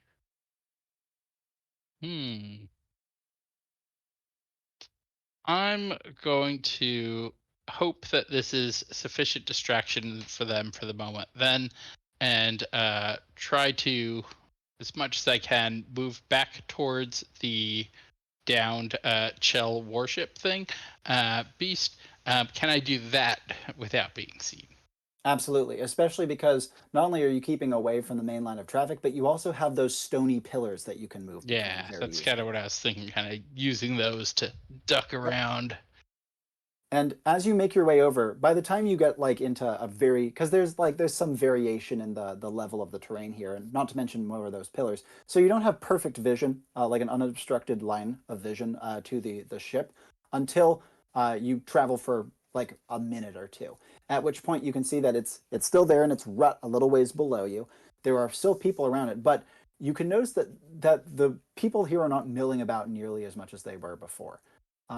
More of them are coming outside. You see that they seem to be talking and conveying information rapidly to each other, as well as breaking off into small groups. Is there any way I can get some height? The stone pillars are rough cut, like they are not perfectly smooth. So I could climb up them. How much height would that get me, though? I'm What's your assuming reflex not stat? Two. Yeah, I thought you had 2. These would be almost tree size in some places, so you could get 20 feet or so. Hmm. How physically exerting would that seem to be? So they do have handholds. I would say imagine a 20-foot intermediate rock climbing wall. That's not too bad for someone like Crow. So yeah, I'm gonna just start climbing up. I want to see what's going on at a vantage point. Yep. And after pulling your way up and perching atop this thing, you can see that 2 of the little break-off groups are starting to hurry back. So it's 6 people in total towards the ships. You see that the guard at the ships is on high alert with weapons drawn and out. You can see that the other person who was with the guard, the person who found your sabotage, is now running about. You're not sure what they're trying to do. And down below, you can also very notably see Kate, actually, emerging from the ship. I would probably focus in on her with my rifle, mainly to see if she needs any support. Absolutely. Kate, one moment you are talking to her in the ship, and the next moment you're stepping out of it. Can I see if I left, can I see if there's a notes app up on my computer? And blinking and looking down, no, it doesn't look like your computer is the same as it was the last time you checked it. Is there a clock on it? Yes, there is. Did the clock change? Yes, 45 seconds have passed. Okay, well that's another. I don't really care about 45 seconds. Or I probably do. I don't know. She looks up. Who's by her? The woman with the bandana, and you're overlooking a tense scene as maybe 7 or 8 others set, some people, maybe 6, are like together in hushed, severe conversation. But as she emerges, the woman with the bandana says, "It's all right. It's all right. I think I know what's going on now."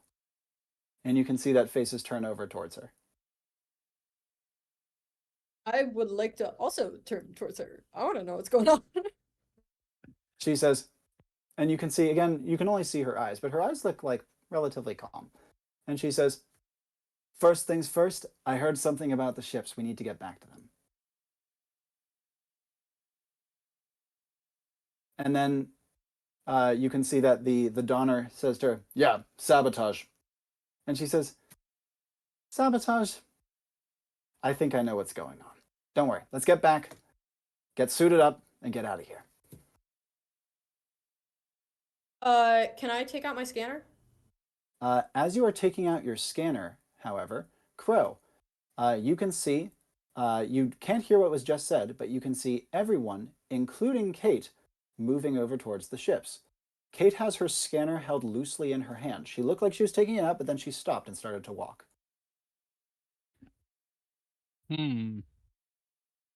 Definitely gonna observe that. Does she look like a prisoner? No, She's she's just walking next to walking along she's walking next to a pennant rank. I will just continue to observe through the scope, trying to like see facial expressions if I can to see, Yeah. try to understand what's going on with this exchange.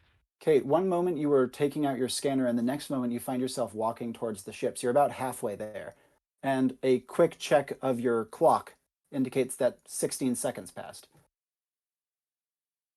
Your scanner's still in your hand, but you haven't used it yet.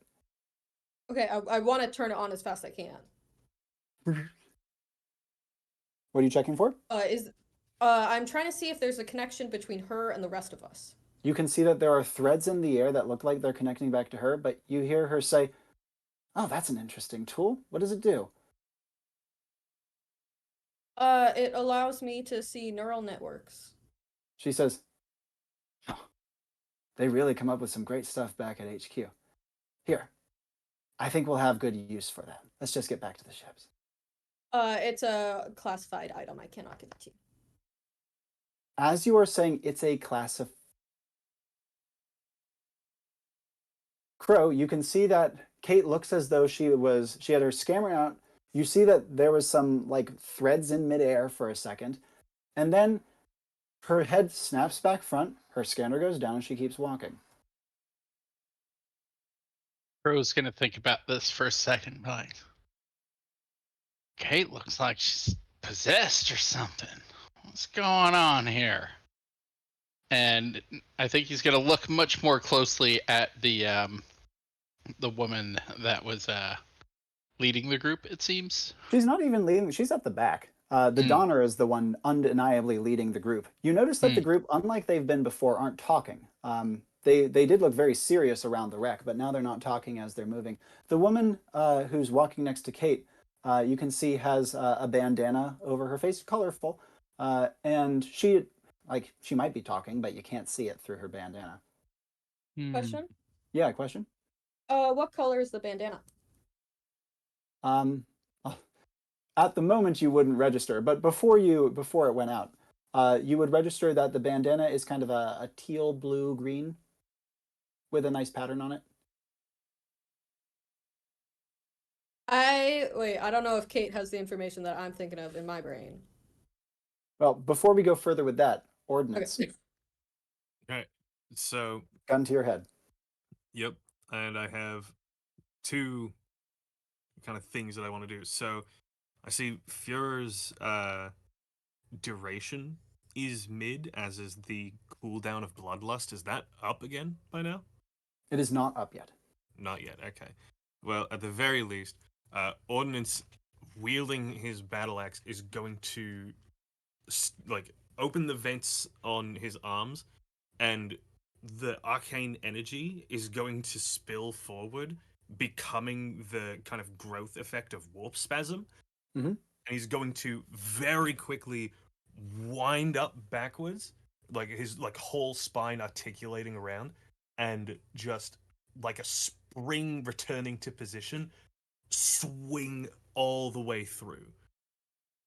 With the axe, The straining paired action, there's a sound that you would hear when the when the arcana starts moving. It's like if you've ever seen the first Matrix movie, right after Neo takes the pill and that like metallic sound effect as the mercury like substance goes down his throat, it's like Sure. that sound coming from his entire body. as you are doing the spin and pullback, you feel the shot go off.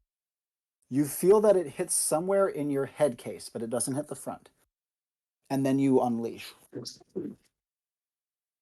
The man is bisected and flies, the two pieces of him fly across the hall. You feel the shot landed in the back left of your head and is sticking there. It doesn't feel, it's not a bullet, even though I don't know necessarily Ordnance would have fared with bullets before, but it feels more like a big rivet. Would it seem to have like pierced at all? It feels like it is pierced, but it again has not pierced deep. You have a leak, like a notable leak, and I don't know if Ordnance feels pain, but whatever pain equivalent he would feel would be pretty substantial within him at the moment. Because he has one of these rivets in the back of his head, and the other one dead mass, like center mass in his chest. The one in the head is leaking worse.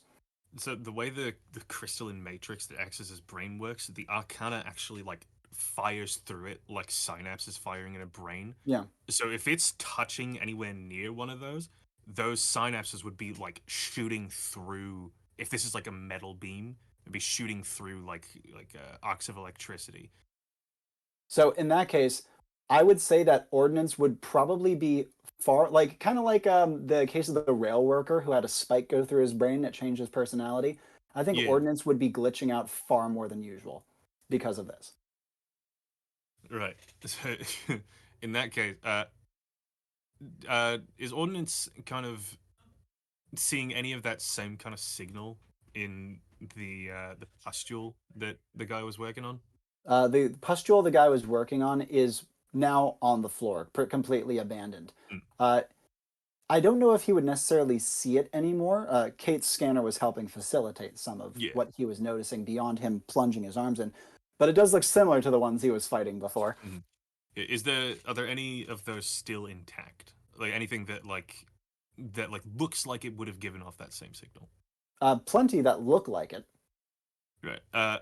Ordnance is going to kind of like orient the rivet kind of to the side and like press it into one of those slots. Yeah. Because you said that like it kind of like shares a similar signature with the brain to an extent. So yeah, like doing that kind of thing. The equivalent of throbbing in his head would maybe not subside, but would be, I'm not going to say ameliorated. It tastes different. Let's put it that way. Mm-hmm. And I would note, Ordnance would hear in his mind a buzzing. Curious. It's faint and completely indecipherable, but there is a buzzing in his mind. Yeah. Like Ordnance is going to kind of like try and use the rivet to like pulse like metered signals of arcane energy Yes. into this. Was that something that he could do, do you think? You have 1+ to arcane? I don't know about that. Yeah. Yeah, it is. Can a you little give me difficult. something a little more toned down? Yeah. Like, is it a matter of control, or would it be a matter of like the complexity of like getting the energy in there in the Kind first of place? both. Like, you know what I Kind mean? of Like both. unless you can give a more grounded parallel to how this might be Mhm. working.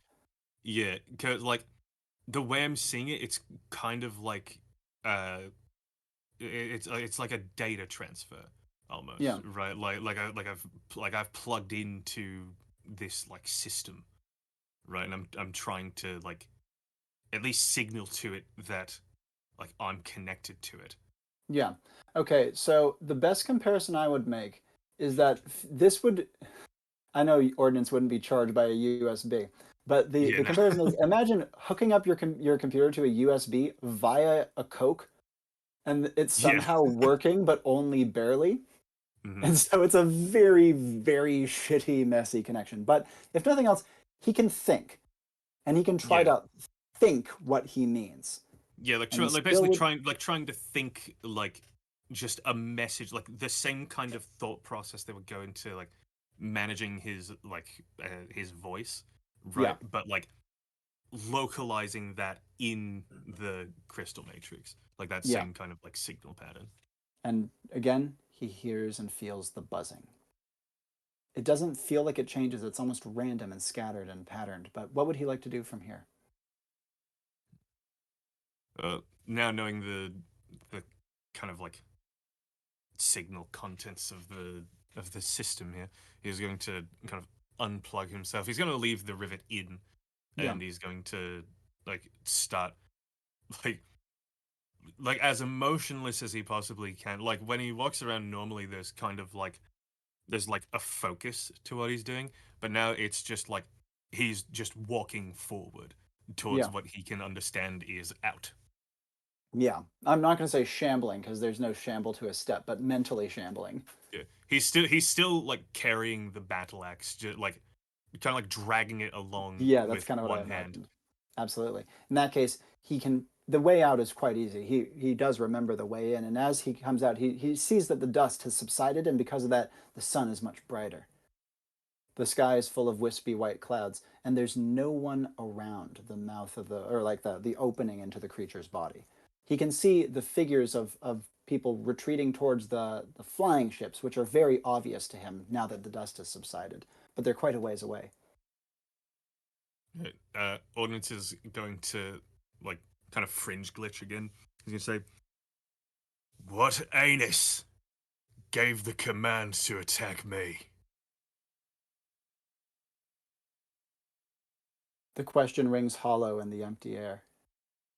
He's gonna start walking towards the figures at the ship, and he's gonna like as he gets like substantially closer, he's gonna like repeat the question roughly. He's like, "Who gave the order to attack me?"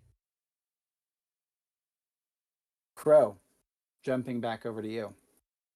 As you see Kate turn away and start to and continue to follow with the rest of the group back towards the ship, what do you want to do? Trying to decide if Crow gets the sense that something is wrong here. You can see, well, let me put it this way. The way that you have not yet seen Kate falter when she begins to do something. And she did twice just now.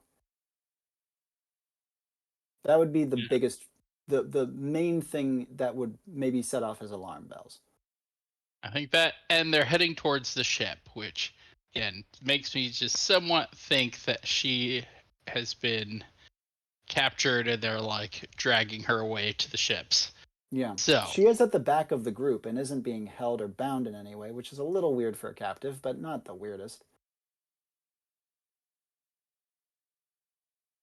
don't know if it's time to start killing people yet. You At least hear Crow wouldn't. you hear a strange, distorted, growly voice faintly on the wind. It's Ordinance, and you hear the line he repeats in his strange, glitched out voice. Are you going to check back over to him? Yeah, he's emerging from the ship and is walking after the group. You can see the arcane fluid dripping out of him from a wound in his chest and a wound in his head. Oh, well, now that would be time for immediate action. We've been made. So I am going to go. Let's see, how do I want to do this? I kind of already have my rifle in my hand, so like whipping back, focusing in on the line of people. I'm actually going to be aiming low. Sweeping kind of along their kneecaps. And then, how will I do my thing? I feel like I always do it the one way.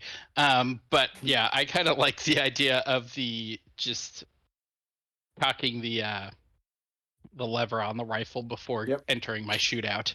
And I am aiming for kneecaps. Absolutely. Who are you prioritizing among the three ranks? And how are you prioritizing within positions of the queue? How many are there? We have Donner in front, the woman in the back, Kate with her, and then between them another four. And what are we talking? Gunners or ensigns? It seems like there's two ensigns, two gunners, and then the Donner and the woman, both of whom are captains or pennants. Or pilots rather. Logically, I think I'd probably start with the Donner. Yeah. And then focusing gunners, then whoever else is still standing. Absolutely. So it's like so immediately as you start to fire, Kate, you were just scanning, you were just saying that's classified, and then you find yourself walking, definitely with the ships closer than they just were, and the sound of distant popping, loud popping, and yelling from the people around you. Jesus Christ. Okay. Great. What was the thing? Oh no, the question I was gonna ask you. So you Crow found out earlier about something that I would love Kate to also find out about. Which is that the human, I keep mispronouncing their cultural name. Yeah. The Setsons, they have a very specific branding. It's all like orange and yellow and things. Would Kate have clocked that? I'm going to say yes, she would. Your intelligence stat is +3. yeah, absolutely. You could totally Okay, make that fantastic. inference. They all have the branding of predominantly white with splashes of orange and red, with orange being the dominant color. Okay, fantastic. So the bandana would look weird. It would look different. They do have decals and like some customizations, but she would have the most notable different color of anyone else here. Okay, fantastic. Trying to figure out how close is she to me? She is like literally walking next to you, so you could turn and like touch her shoulder very comfortably. Great. I want to turn, take off my glasses, throw my glasses in her face, and then try to yank her bandana off.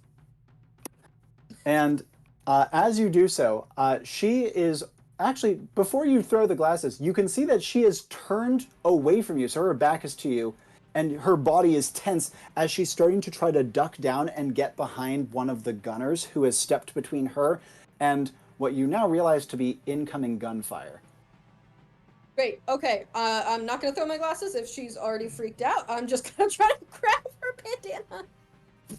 And as you rip her bandana off and she whips around with her mouth open, you can see that the entire lower section of her mouth, going into it, is dominated by what looks like a massive opalescent tick. Gross. Quite. Okay. Cool. And I don't know where we're gonna go from here. and she yells, "Give that back!" And you feel this sudden, almost like, now that you know what you're looking at, now that you can feel it happening, now that you've seen it happen, you can feel your will leave you as your mind starts to fade away in response to the command. What do you want to do? Yeah, so the reading glasses, which I did not throw, I decided not to throw them. Let me use them to, I can, if I'm focusing on something, I become resistant to being distracted. Indeed. Which I'm hoping is something here. So I'm hoping if I just stare at this thing going, what the hell is that? That maybe that magic will activate and I will be less likely to give it back to her. Well, something you notice is that when she speaks, her mouth doesn't move. Instead, the tick's body kind of pulsates as its tiny, like little teeny flaps on it vibrate to simulate her voice. Cool. Are you the weapon? Are you saying that aloud? Yes. And she repeats, or it repeats, "Give that back." And you can literally feel your vision zooming in as it's starting to leave you.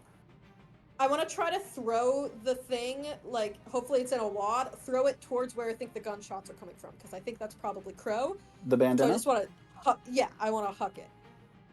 And as you huck it, you can see that her eyes flip towards it, and she covers the tick with her hand and runs after it.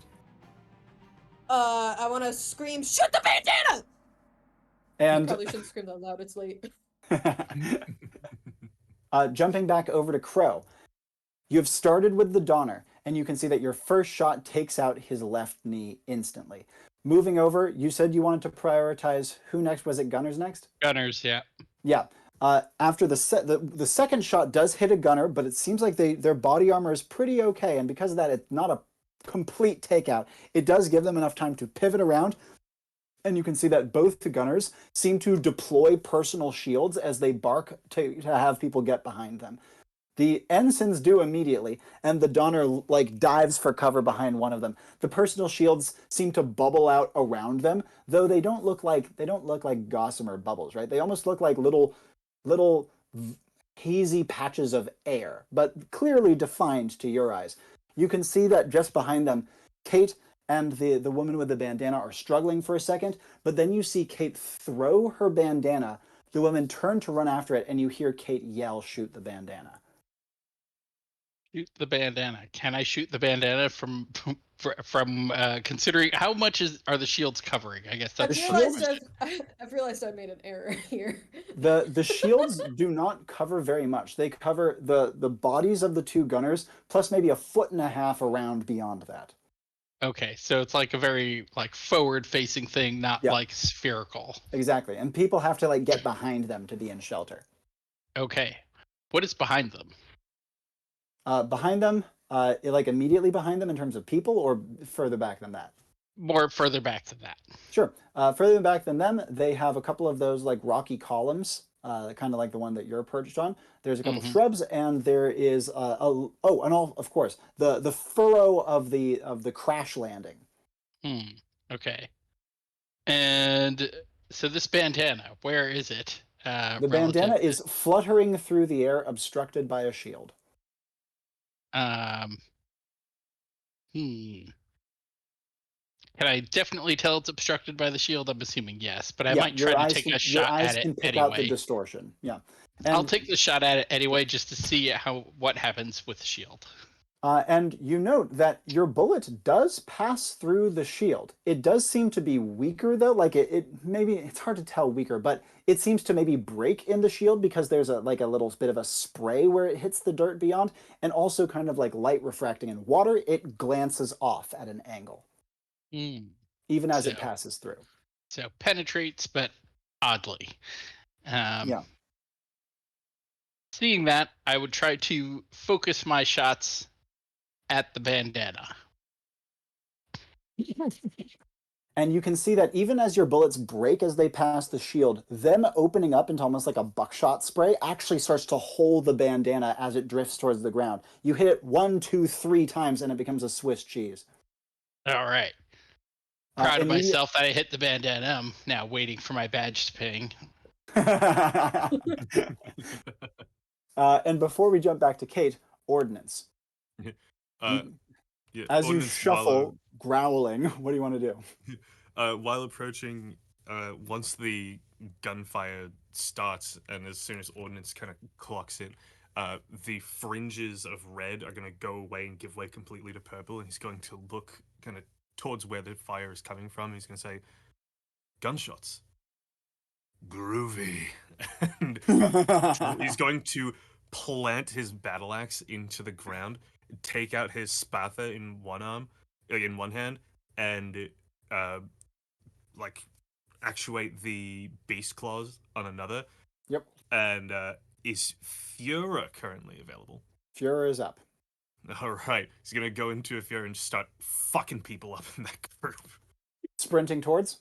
Yes, absolutely. And as you rush in, you notice that the entire group is facing, like you're coming in at their left side. They're all facing away from you towards your left.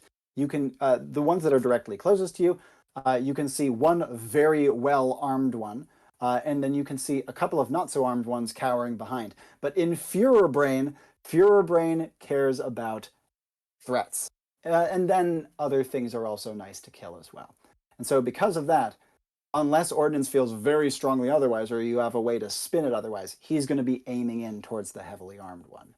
So with Fura Brain going off, because like I feel like that would be a lot of like rapid fire, like synapse, like firing, like everything's going off at once. Indeed. Would anything be gelling with any of the people in there in particularly? How do you mean? Would there be any kind of like with like say the tick on the woman's face, right? Like would anything like be like kind of synchronizing, having like to some extent communicated with this like neural network? Oh, I see. If so, you have you would not be consciously aware of it. Mm-hmm. Right. So then he's just hacking and slashing. Like he's gonna like leap over the like if any of them had been kneecapped, it's like those guys are immobilized. They're not threats anymore. The Yep. ones that are still mobile, those are my targets, and I'm gonna be going for like any parts of them that are like less armored because it seemed like they were mostly like doing work stuff, so they likely wouldn't have like at least some part of their regalia on. Yep. Now, as you leap, like it sounded like you were kind of leaping into combat to clear anyone who was prone on the ground. Is that roughly Yeah. correct? Yeah. In that case, Crow, you would see Ordnance come blazing in from your right periphery and jump bodily over one of the cowering ensigns into like the back left of the right of the two gunners from your perspective at least, and immediately go for him with both Spatha and claws. Ordnance, these guys do have body armor, but again, Führer Brain makes like super rational target choice, not super easily done. And if nothing else, they don't look super armored on the back of the neck. Where are you going to be striking, and how are you going to be striking after leaping onto it? So he's coming in from kind of like you said, their back left. Yep. So I think like because you said he's like leaping over the like Yeah, there would back be like rank a, and a file. cowering ensign on the ground. Yeah, so like the first thing that he does is going to be reverse gripping the Spatha because it's like a sword, and like try to plunge it just like indiscriminately into the gunner's back. Yep, absolutely. And this would be when Crow sees Ordnance leap into action. Immediate follow-ups from Crow as Ordnance strikes this gunner, and they immediately start to go down. So, seeing deranged robot going into kill mode here, does Kate look to be in danger? Let's check in with her. Kate, actions as you see the handkerchief start to get Swiss cheesed. Do I see Ordinance coming yet? You're looking in the polar opposite direction from Ordnance, and so at this exact moment, you're not yet aware of him. Okay, I have a thing that I want to do once I can see Ordinance. Would she have heard Ordnance making the repeated line as he walks up before he goes No, into her brain was all weird for much of that, and then gunfire. Fair. Yeah, that's fair. So the lady went for the is still going for the handkerchief even though Crow Well, shot it. you see that she was going for it, and as it gets shot, she seems to like quickly come to a stop. Okay. Neat. Okay. I don't know what to do. Okay. I had one idea and I can't do the one idea yet. Oh God.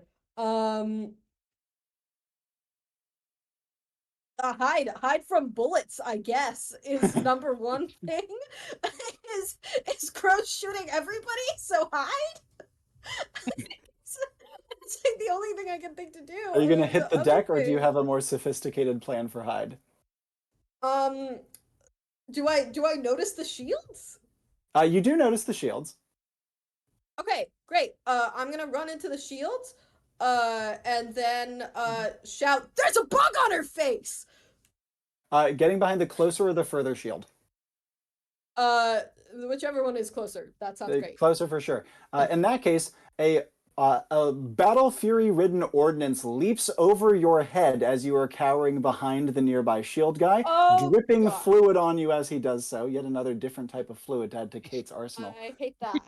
Thank you. Thank you very much. He leaps into Ordnance, place. the pot of many fluids. He leaps into place and slams the sword that he's holding in his hands through the back of the neck of the guy with the shield in front of you. That's another fluid for you. Thank you. I appreciate all the learning I'm doing on the field. Okay, I would like to do one more thing, which is Ordnance. I need to get your permission on this.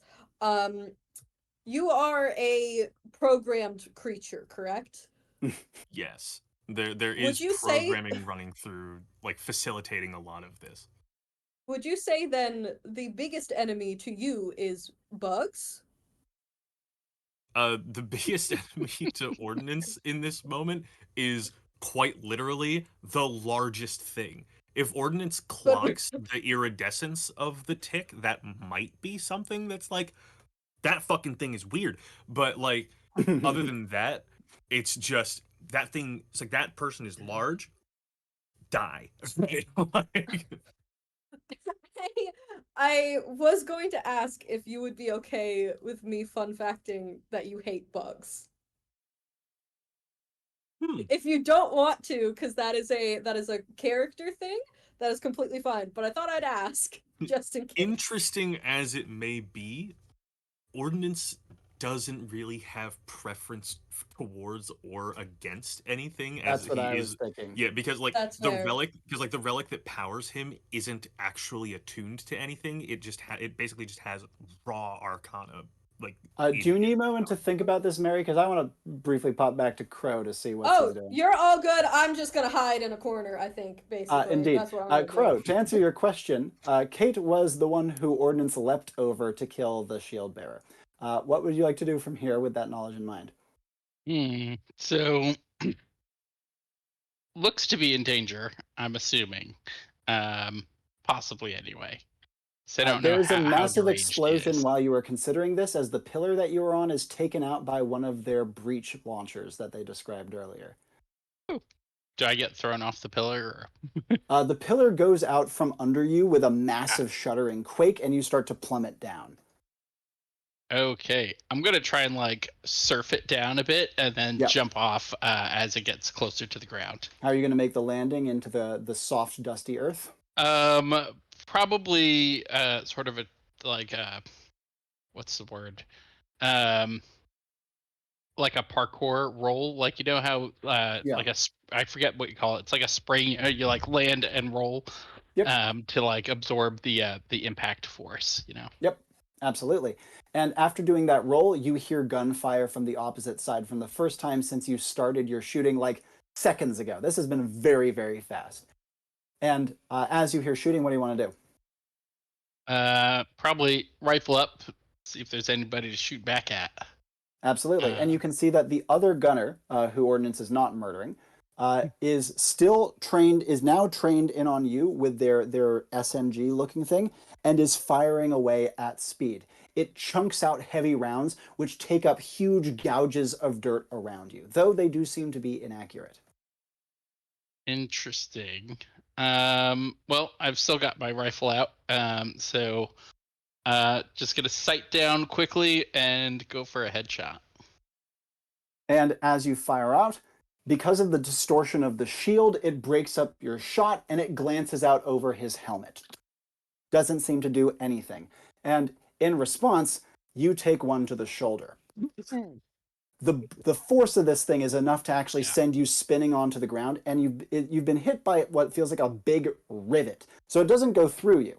It slams into you and stays there, and more notably, is heavy as shit. Like, it actually notably makes it harder for you to move that arm, not to mention makes you feel kind of lopsided just standing there. Well, rifle's not gonna be as much use now, so just drop that for the moment. Drop down, draw my revolver. Yep. Low as you are, you can hear more of those rivets whistling over your head. They are much heavier than normal bullets, and as such, you can hear them much clearer as they streak over.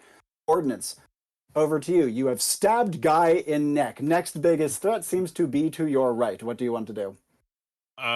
So Ordnance is going to release the spatha and leave it there. Yep. And would Ordnance have any sort of clarity to mind to steal a gun off of this guy? I'm going to say absolutely not. Führerbrain I does not didn't think so. this. I just thought it would be cool, so I had to ask. Quite. Maybe if Yeah, it was but, like an axe or something, but not a gun. Yeah. So, leaving his spatha behind, using that as like an opening strike weapon, he's going to articulate the other beast claws out in front of his hands and start like hacking away at the gunner immediately next to in formation. This Absolutely. gunner that you just killed. And as you like transfer positions, like start to articulate out your claws, you can see that this gunner starts turning to face you as well. The air ripples between you and them with what Ordnance does not yet know is his personal shield. And as you lunge towards this one as well, they start to unleash their SMG rivet rounds into your body as well.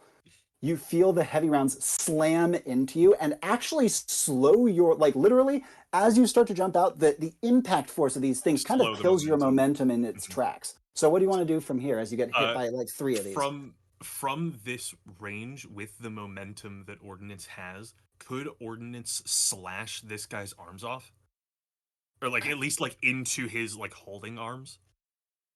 Because if you had your spatha, yes, or your axe, but the beast claws have shorter range, and because of Yeah. that, you do not quite have the range for it. Like Could I it could hit maybe could I hit the gouge. gun itself? Yeah, do you want to go for the gun itself? Yes. And slashing out with your claws, you actually like it obviously doesn't cut the gun. This thing is pretty decently Yeah. made, right? But it does slam it out of the way for the moment. What do you want to immediately follow up with? Follow up with a like piercing plunge Yeah. into like the abdominal region. And as you dive in, you feel your claws strike into his body armor and begin to rip through it viscerally. But also that you can feel that their elbow slams down into your head, like almost in like an MMA sort of like Mhm. over elbow takedown. On a human, this would floor them.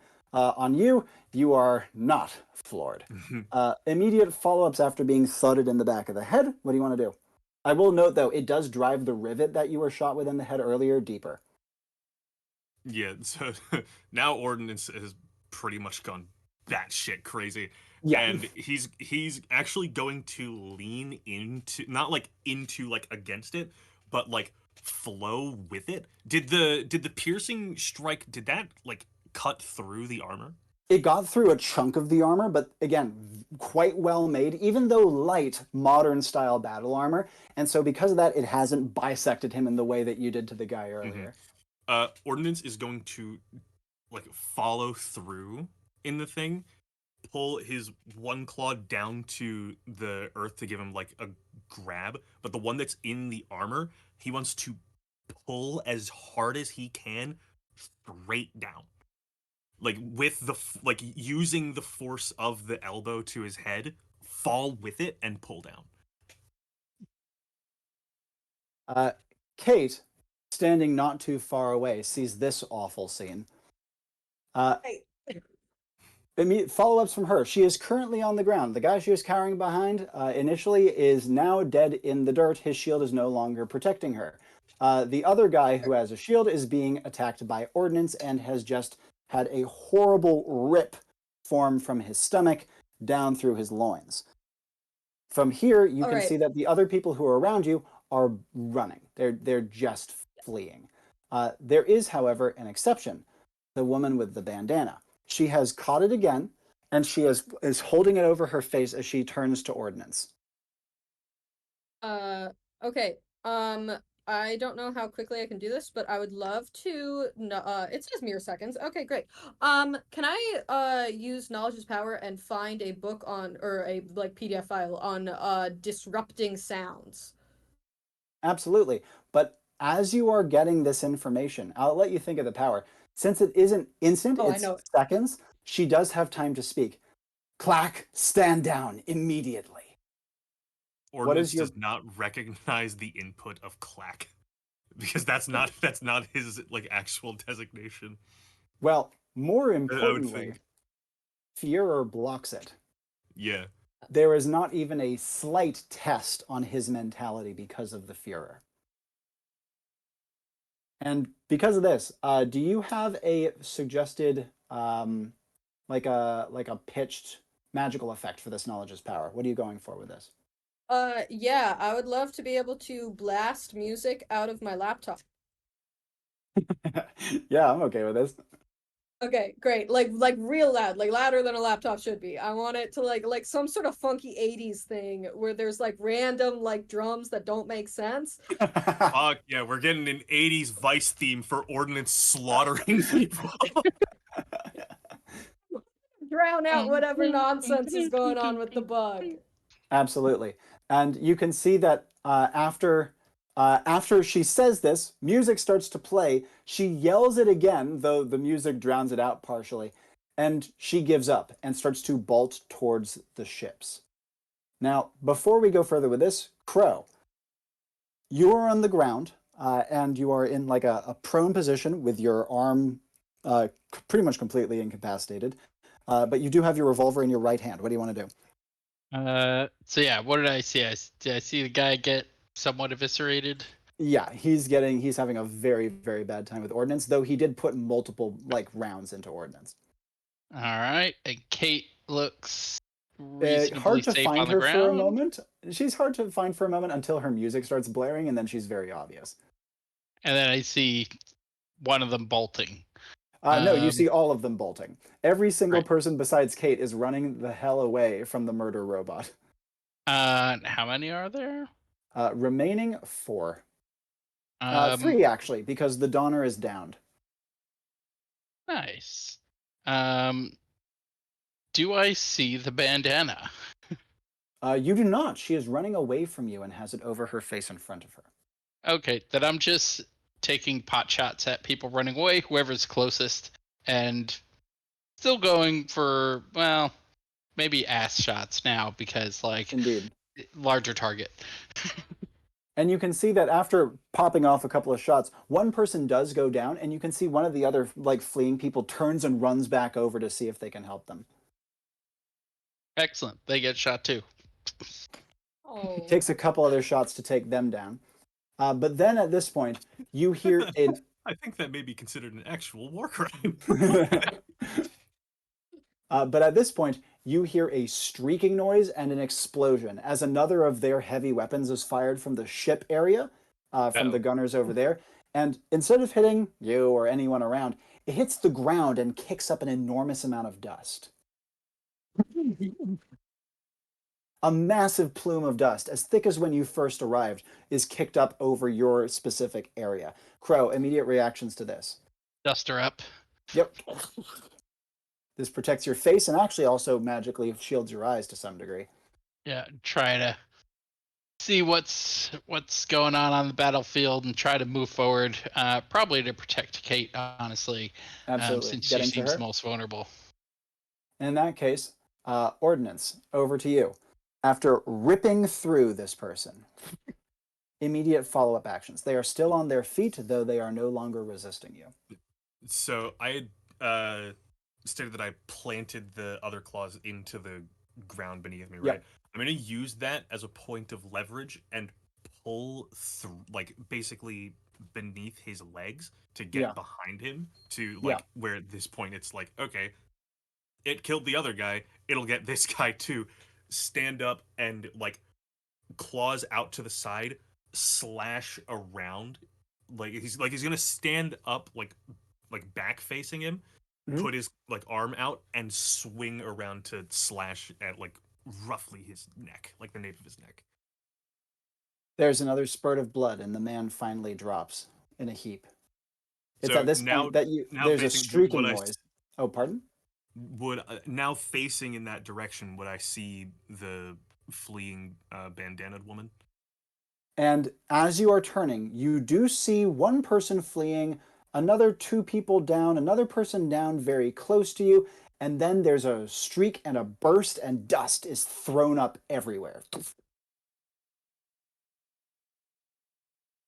Ordinance's Führer has no outlet besides 2 people.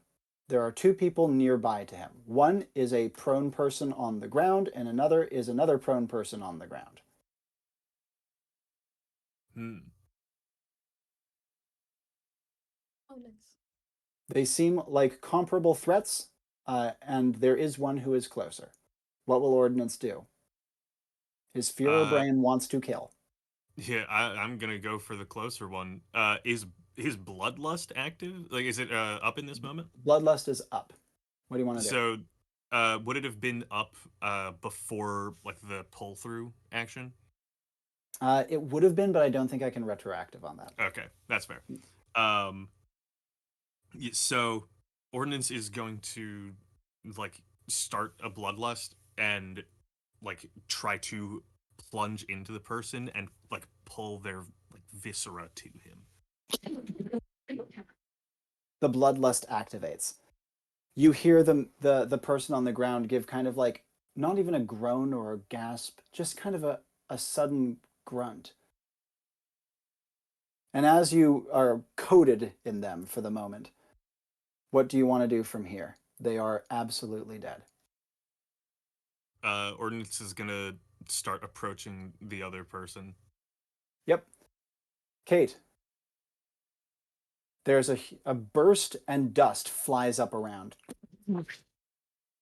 So much of the surroundings are obstructed. But you do see that Ordinance is nearby. The person he was killing drops. He turns and you can see his horrid visage scan you just for a moment, and then turn and rip out the innards of a person on the ground nearby. What would you like to do? Is there an 80s song called Kill This Music? What's your luck stat? None. Fun fact is off cooldown. Yeah, 80s song called this song fucking sucks. She's gonna play that, take her laptop, and huck it at the person with the bandana. Like, huck it in that direction. Yeah. I'm going to take a wild guess and say 0 might. Yeah. And Ordinance. If it's a high-tech laptop. So it's sleek. If you know. that means anything.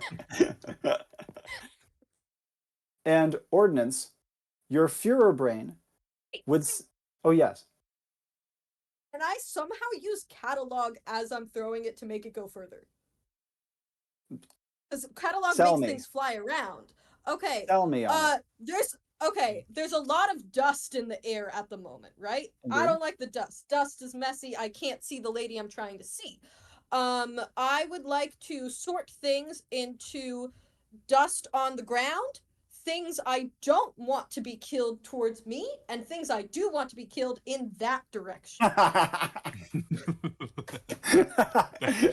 and what's your paired action for this? Fucking the laptop, what do you mean? It's throwing the laptop and going, ah! Perfect. Like, fuck it, time to clean! Yeah. The is what sold me on it. The dust parts in a great aisle, and your laptop goes sailing neatly through the aisle. Ordinance, you would see that as you murder this person and turn around, another threat goes sailing through the air, and other threats appear in your peripheries off to the left. The threats off to your left are where the threat in the air is headed, and one of the threats to your left is on their feet. They are much further away from the one on the ground. How are you directing Führer Brain? I think Führer Brain would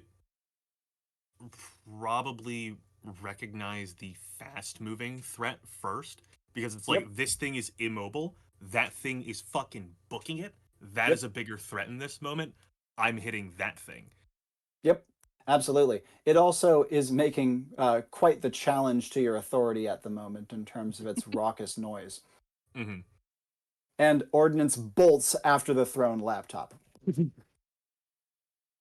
As he rushes out, you see that the flying object lands in the dust that is now neatly parted to reveal your vision. How do you want to dispatch of it?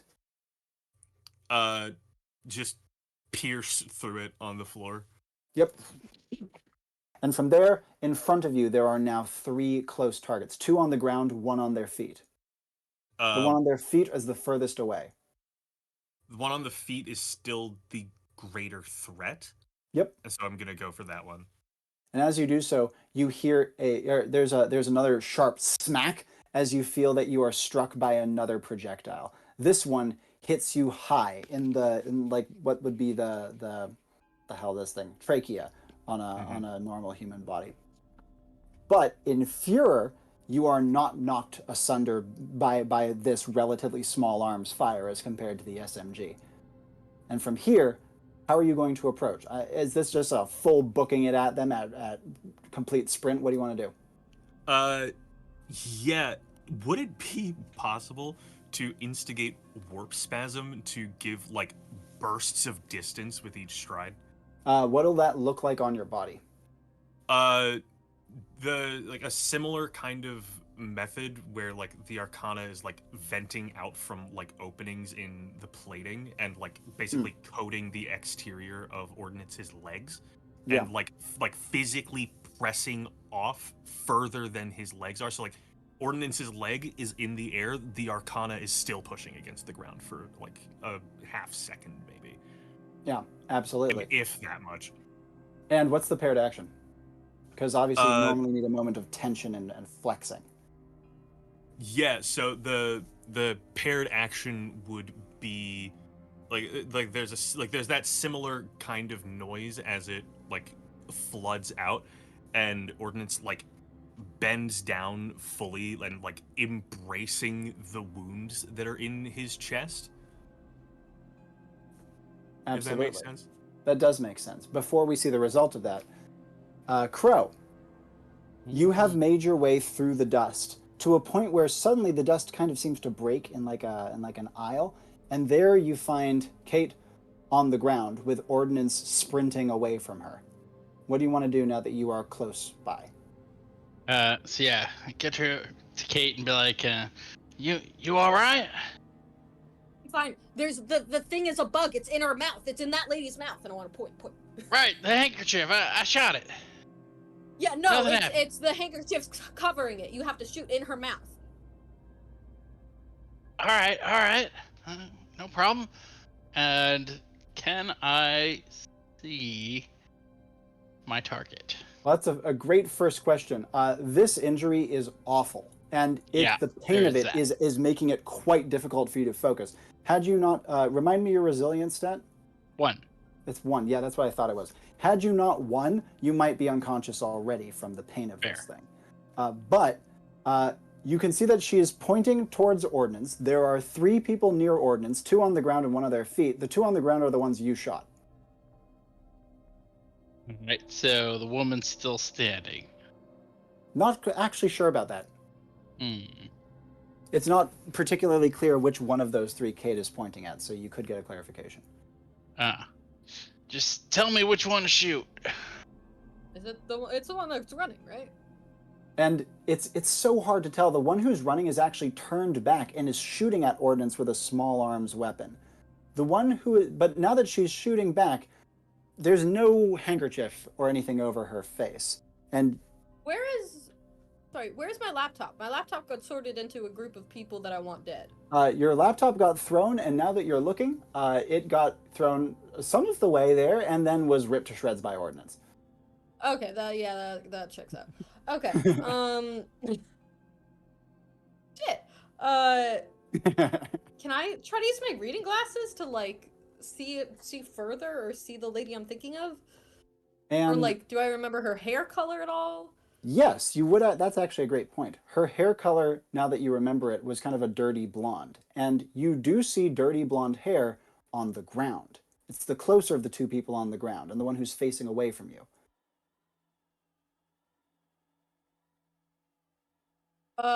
Shoot that lady in the head. I'm gonna point at the lady on the ground. All right. Do I have a clear shot? No, she is facing away from you and is laying flat on the ground. You're pretty low to the ground as well, so you'd be hitting her in the legs and the feet. And I don't have my left hand. This is annoying. Indeed. All right, we're gonna try and get a bit closer. Where is Ordnance? Ordnance is between you and the people, and currently you see a strange magical energy flooding his lower half, as he seems like he's bending over slightly, even as he is eating small arms fire to the front. He's close to them though, right? Quite. Oh, this is a bad idea. Because I think I know what you're going for. Just say it. Just say it. Yeah, trick shotting off of Ordnance.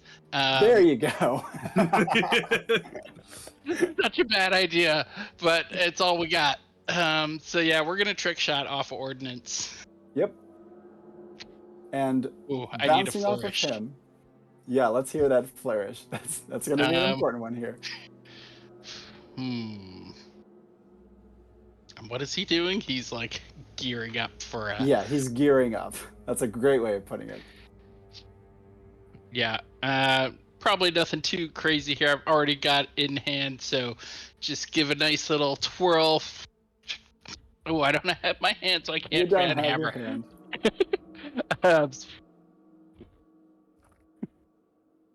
Like using the chest to brace myself because I can't even take a proper shot. And on literally any other Enclave Warrior Crow has ever met, shooting them for a trick shot, unless he's shooting a shield or an armor plate, would not work. But on Ordinance, I will let you get away with a trick Ordinance shot. is armor plated. The bullet bounces off, and you don't know if it hits because the woman is facing away from you. All that Kate would see is the gun shoot off, a little ping off of Ordnance, and nothing. Took the shot. Is fun fact off of cooldown? You just used on the music. Yeah, but it's got low cooldown. It does have a low cooldown. If you want to energy work it, we can pressure that. See, the bummer thing is the 90% of my energy work has been with my laptop, and that shit's gone. Mm-hmm. Let's hear it. Okay. Trying to figure out how I would do this. Wait, what was the fun fact gonna be?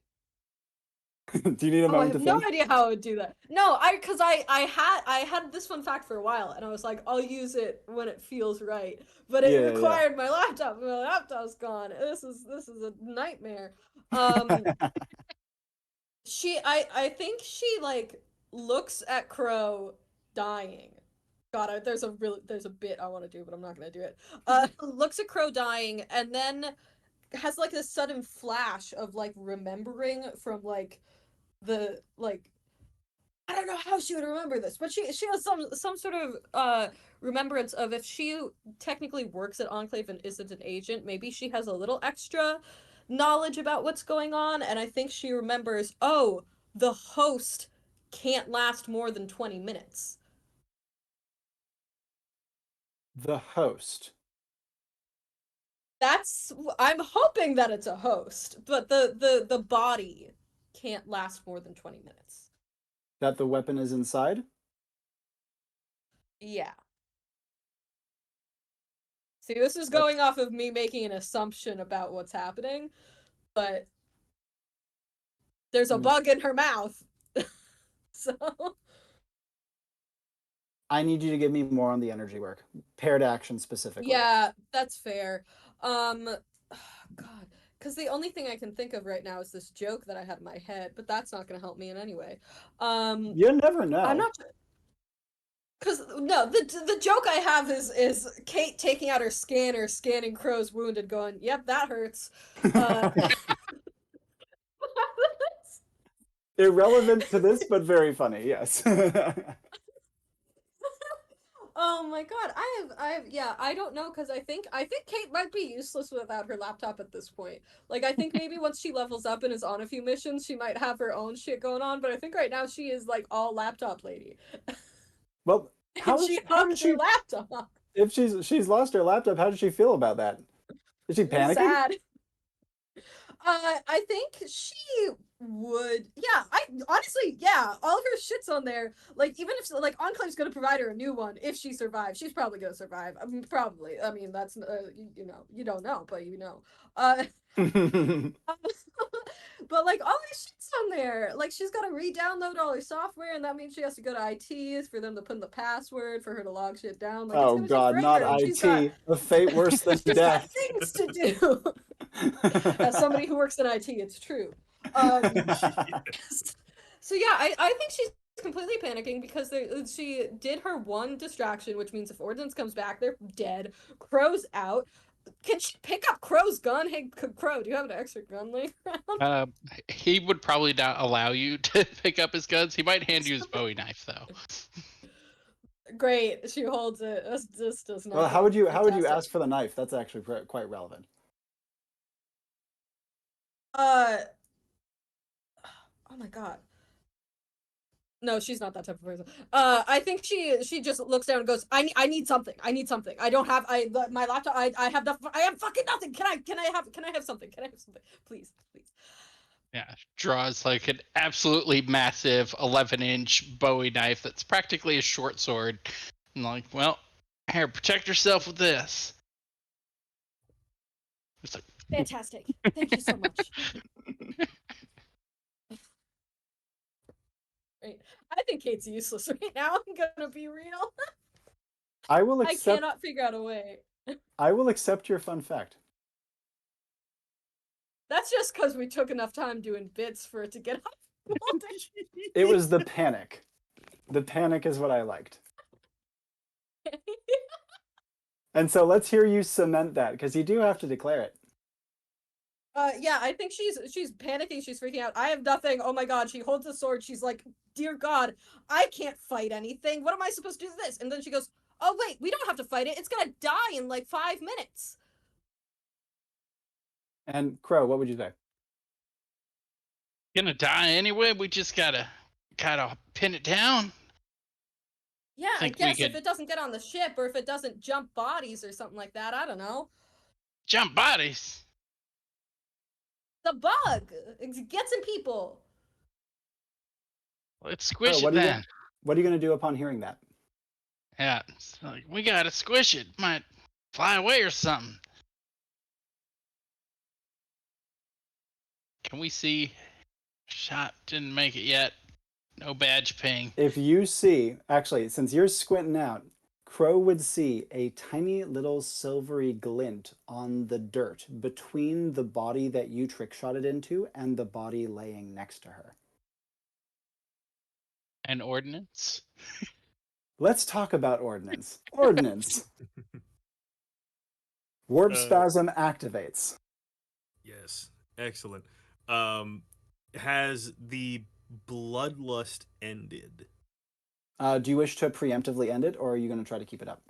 I'm gonna keep it up, and for a very particular reason, because I have an inkling of a suspicion of what's going on here. I might be very wrong about that, but I'm gonna keep it up. Indeed.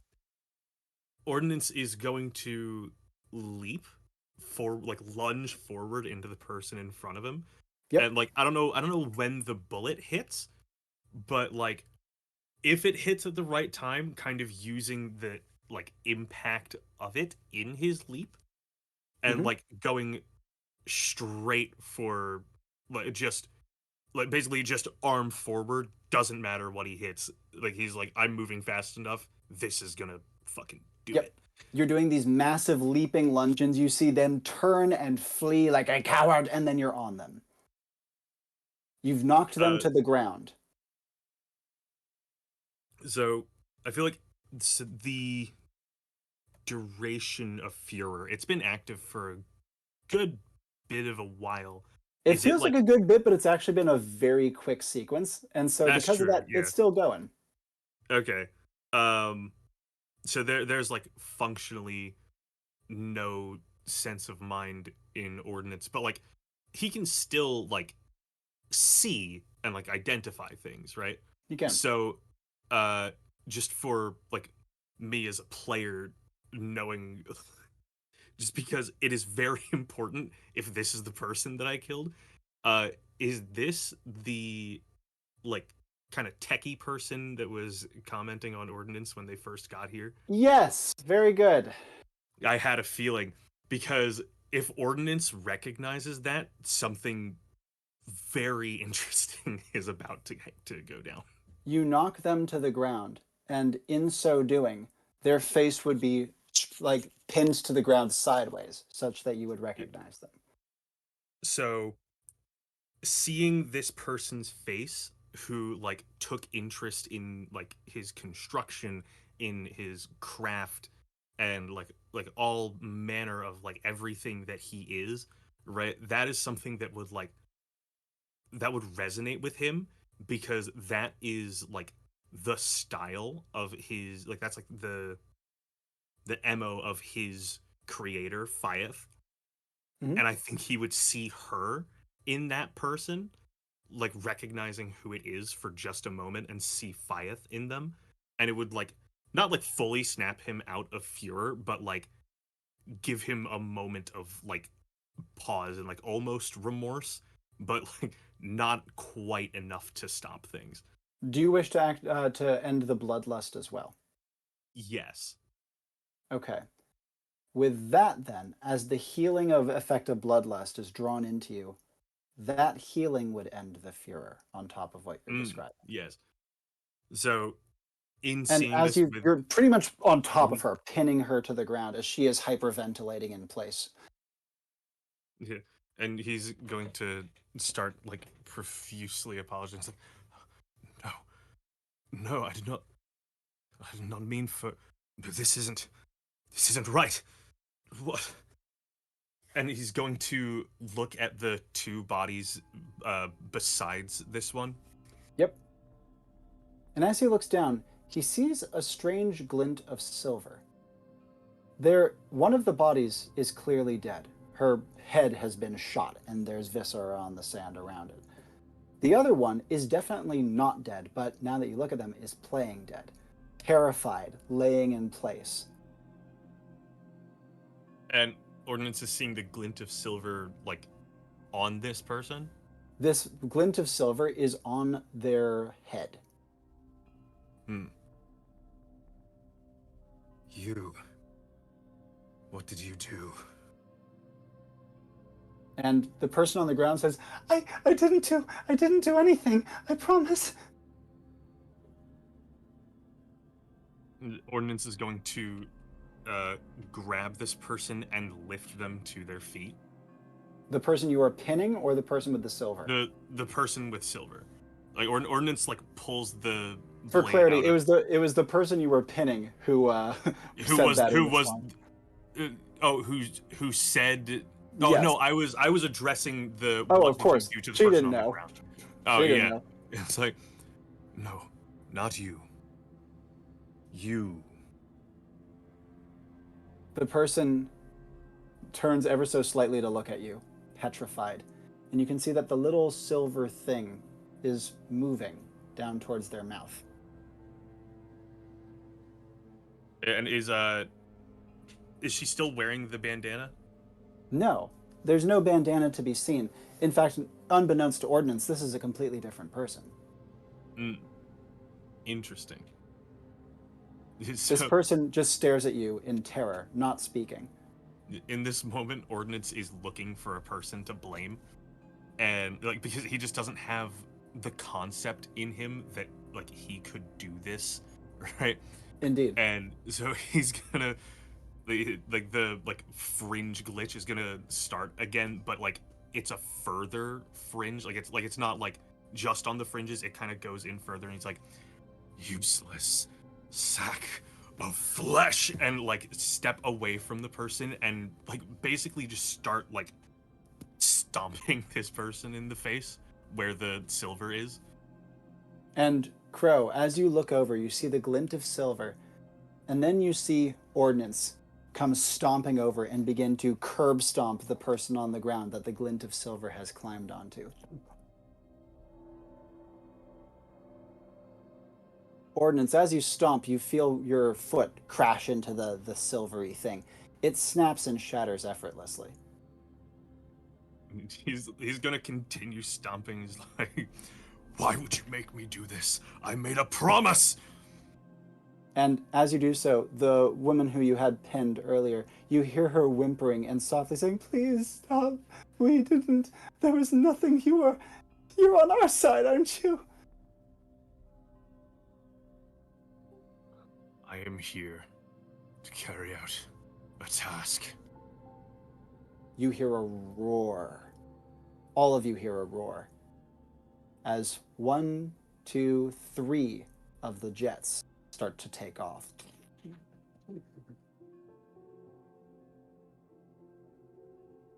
Oh no! Wait! Wait, no!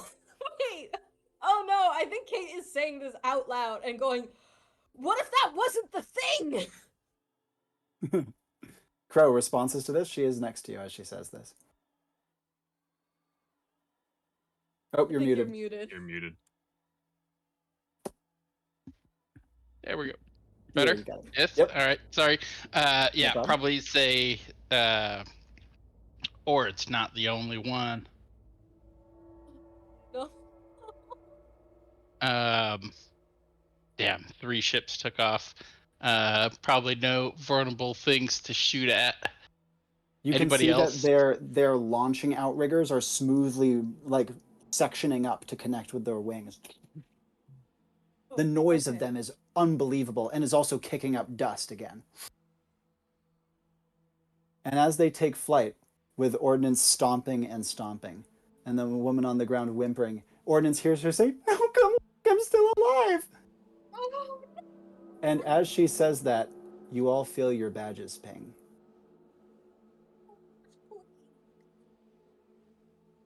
Ordinance, feeling the badge ping, is gonna snap out of the glitch and realize that he's missing 2 of his weapons. It's like, Indeed. oh dear, I seem to have lost 2 of my weapons. Would he see the battle axe from here? Like, would the dust have kicked up enough that he wouldn't The be able dust to is see so thick at this point with all the ships taking off. it? Mm-hmm. Well, I'm sure Fyeth could make me a new axe. Where's that sword? And he's gonna reach into the person that he's been stomping Yep. and try to retrieve the spatha from them. He draws the blade from the body, though it was not there before. And Nice. you hear the woman's whimpering pause for a moment, and then you hear her say, "You're a monster. You're horrible. You're the worst thing. I would rather be taken hostage by the Chell than spend another second around you." If you choose to fear my construction, as opposed to praise it, that is a suitable alternative. And he's gonna ping out on that. Final actions from Crow and Kate. Look at Crow, or look at Kate, like, The dust is we- thick enough now that you can only barely see each other. I don't know if we were the good guys on this one. we did the mission. I think that's what you guys are supposed to do, right? Kate gonna gets some see if dust I in her can- mouth as she's saying this. That's gross. Okay. Excuse me. I don't have my laptop. I was gonna see if I could get that lady home, but I can't really fill out the paperwork to do that. Hope you give me a good evaluation, miss. And pig out on That's that. not exactly what I do. Okay, well. And final actions from Kate. Oh, that's...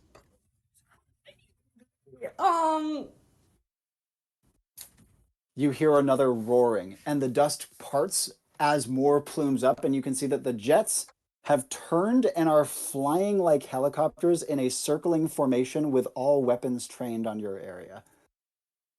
Fantastic. That means that they'll come back for the lady. Okay. I'm gonna I don't know, fun fact, I have a little laser pointer and it points up and has like a little bat signal over the lady so they know to come back and get her. Maybe. Unfortunately, I can't let you fun fact that. It's not for physical stuff. That's okay. It'd be hilarious if I could catalog her body up to the ship, but that's also not allowed. Yeah, Oh, no. squirrely. Okay. As soon as I get a new laptop, I'll see if I can fill out some paperwork and get her home, because I feel bad about this. Okay. I'll pay out. And on that note, we will end the mission. Oh my god. Dude, Ordinance snapped one time, and it was chaos from there forward.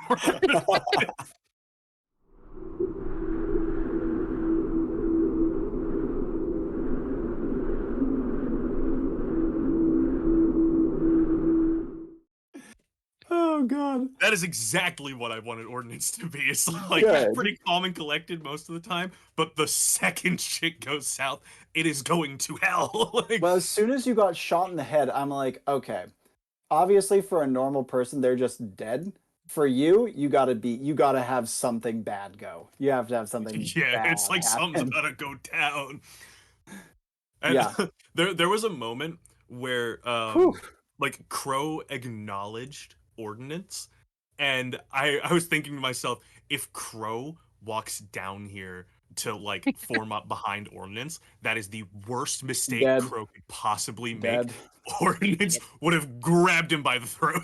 Mega dead. Yeah, what the heck? That was quite a mission. Okay, do you guys have questions for me? Was it a failure? Great question. that was what I call a borderline success. Mm. Reason being is that was the weapon. Ah, Nice. Good. Very we good. did the thing. Se- We serious, also serious slaughtered downside. many. The huge downside, though, is by telling them you were looking for an artifact of substantial power and danger. Once the possessor heard of this, she, as you saw, had powerful suggestion slash mind control powers. She imparted that, like they put the whole team put the pieces together after they evacuated. Like they all now know. And so It's this like, is this is the thing that they might have. We should yes, and more importantly, they would, because that thing, as you fun fact, it needed a host. They all are now on board in favor of having kept it, and so it's going to make for serious dissent back home when they learn. Yes, the mighty mind control device was given up, destroyed by a group of rogues who were sent in by the Shadow Council and killed half of our squad. Did we say Shadow Council? You did say higher ups. We said higher up military. We specifically said Orville, the head of technological inspection. He is a tech lead, yes, but that story would fall apart very fast. Yeah, because it's like, okay, why would tech lead Why would Orville care about send this? fucking slaughter robot?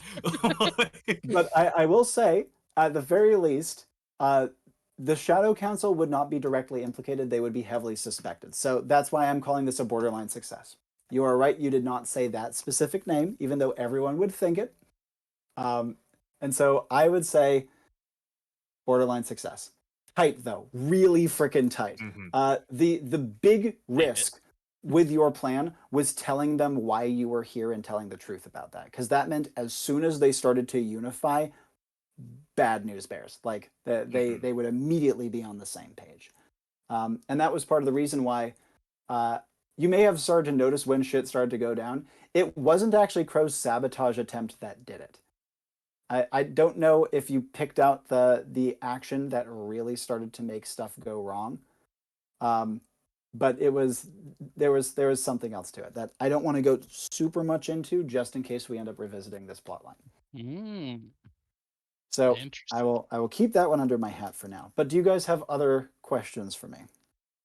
What was the buzzing when Ordinance plunged the rivet into he actually detected a little bit of the hive mind. Oh, I had a feeling that's what was happening. Yeah. Oh, and I should note, by the way, if you guys have any questions for me about the mission, feel free to fire away. I hope you have enjoyed. But while you guys are thinking about that, do you guys have any other questions for me? If not, we'll do a quick debrief and sign off.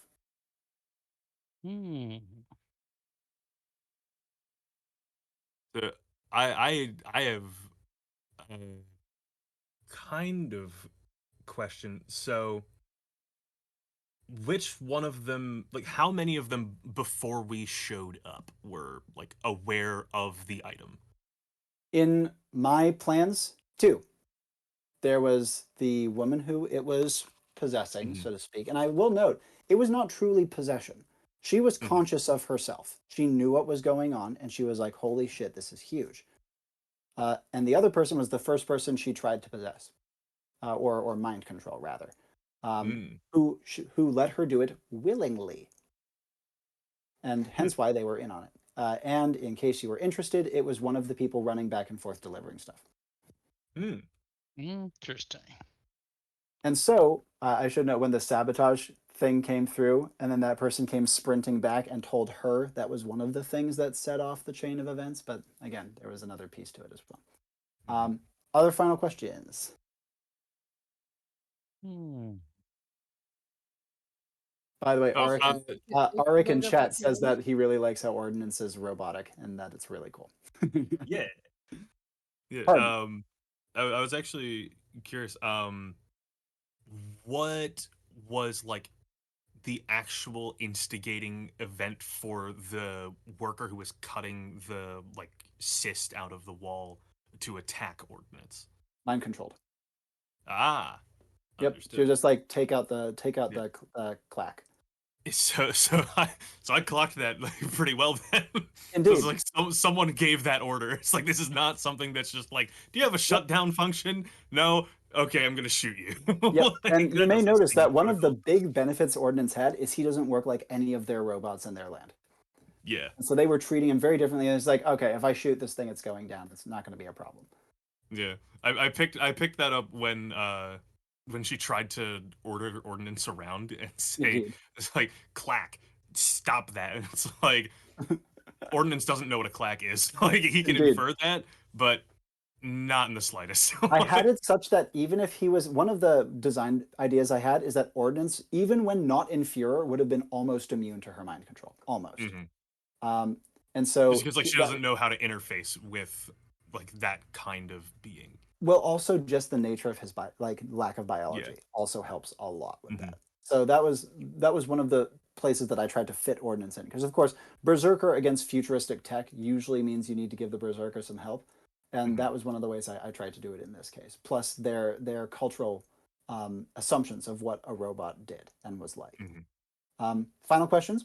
Or we do a little reviewy? Can the lady go home because all the ships came back anyways, and so maybe she can go like this. Ordinance stabbed her bad.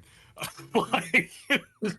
I'm so sorry she's dead. She is. Oh. She is not because she is being left behind and bleeding out, but because they still think all of you are there and are unloading with weapons.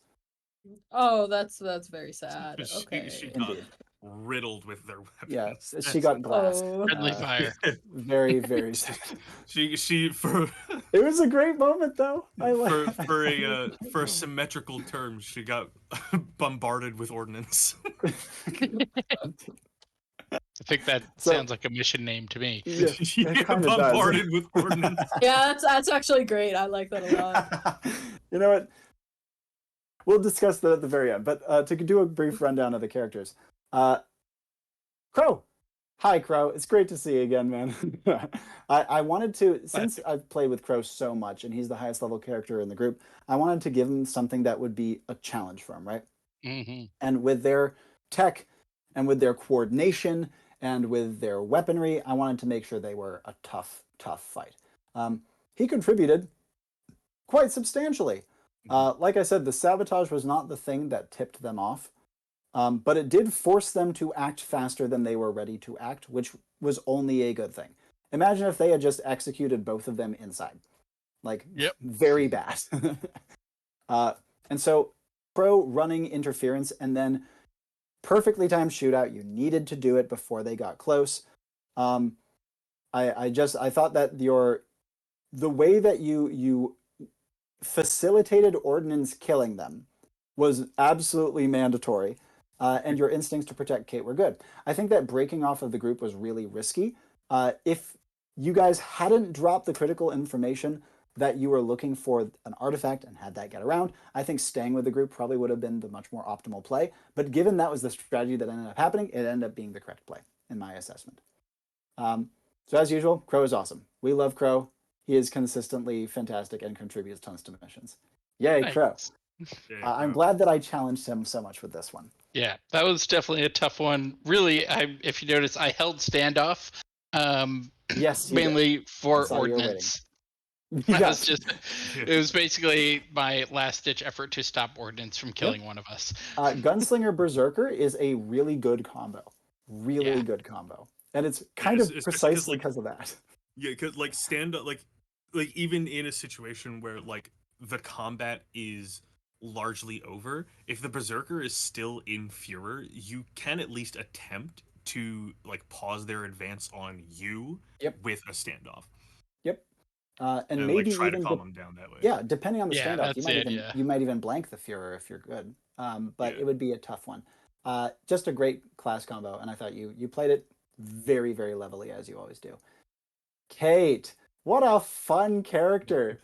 I picked up on the bit very quickly. It's like, Indeed. Oh, she's got the same color on as the room. She works like directly for the Enclave.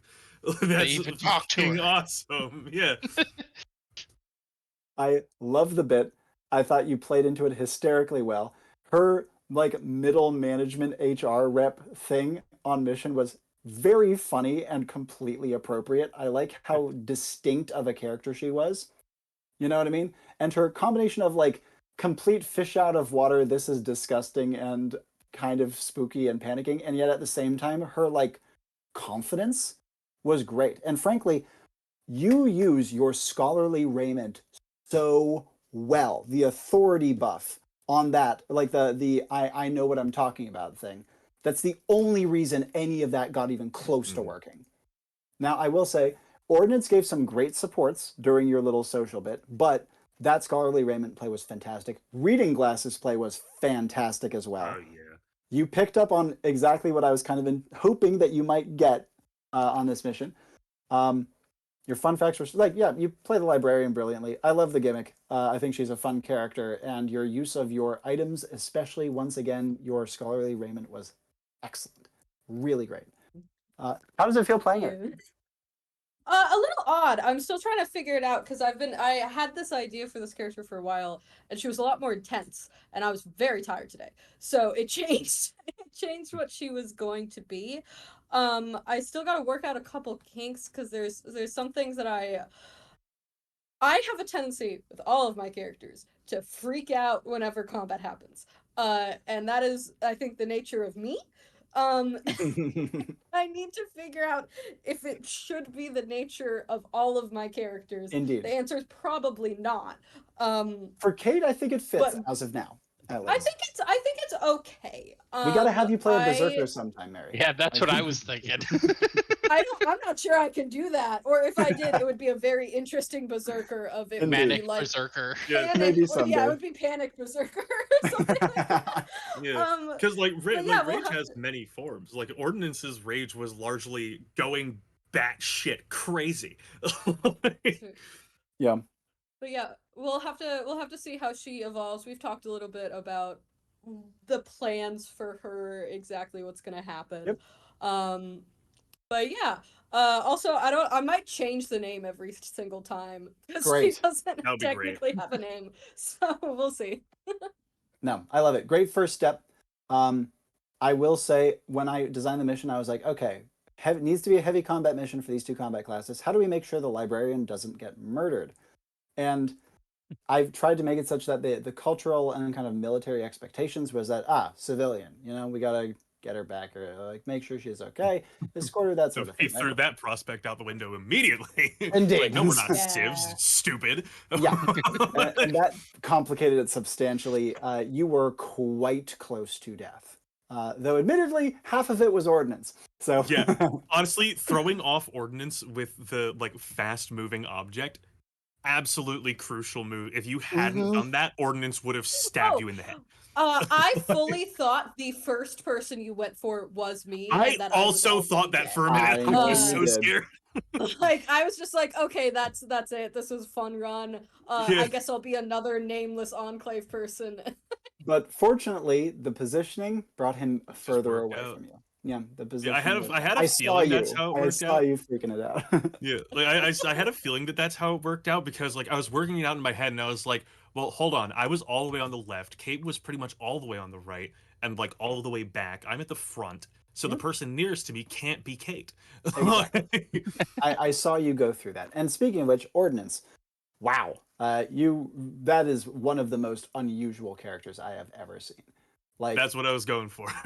he's kind of a little of everything. Good job holding up to that social at the beginning. There were ways to play this mission that were much more combat oriented, almost like stealth based even. Mhm. Part of the reason I gave you dust cover at the beginning was in case you wanted to obliterate anyone, then not have it be super consequential to the rest of the mission. But the fact that you ended up having strong social was very pleasant. Ordinance's biology is very fun and lets me play with a lot of interesting ways to hurt him. And I think in future there are obviously going to be things that are much worse for him than would be for a human. But I wanted to design the enemies on this mission to let him tank the shit out of them without just dying instantaneously. Great uses of bloodlust, by the way. I would say your bloodlust uses were your best on the mission. you did a great job of capitalizing on the protective effects of Bloodlust and using them to try to vet people based on enemy status to see if who it causes pain to. Mwah. If you had done that to like a couple more people, you would have gotten it. Like, Yeah, I was I like, was trying. oh, I is he was gonna trying keep to it up? figure out. Yeah, because like when I was like, okay, like I'm using Bloodlust, but like intentionally trying to get it on some of these workers, like to see like Oh, how do smart. they react to this shit hurting them? Yeah. Like, is that abnormal? Is that normal? What's going on? I think Like, that was my favorite play of the mission. It was so, so smart. And it's a shame it didn't go further, right? But sick play. Really, really, yeah, really. it was like the moment that combat got initiated. It's like, okay, that idea out the window. Now it's time for people to die. And I saw you getting into Führer brain by the end, especially because like Yeah, controlling Führer is it tough. took me a Like, second to figure that out. But like once like you kind of described it as like you're not seeing people here, you're seeing potential threats and targets. how threatening they Exactly. are. Yeah. And it's like, okay, that makes significantly more sense. Now Mhm. I know how this is working. Quite. Uh, so he's a really interesting character. I really like him. I think your warp spasm aesthetic is sick.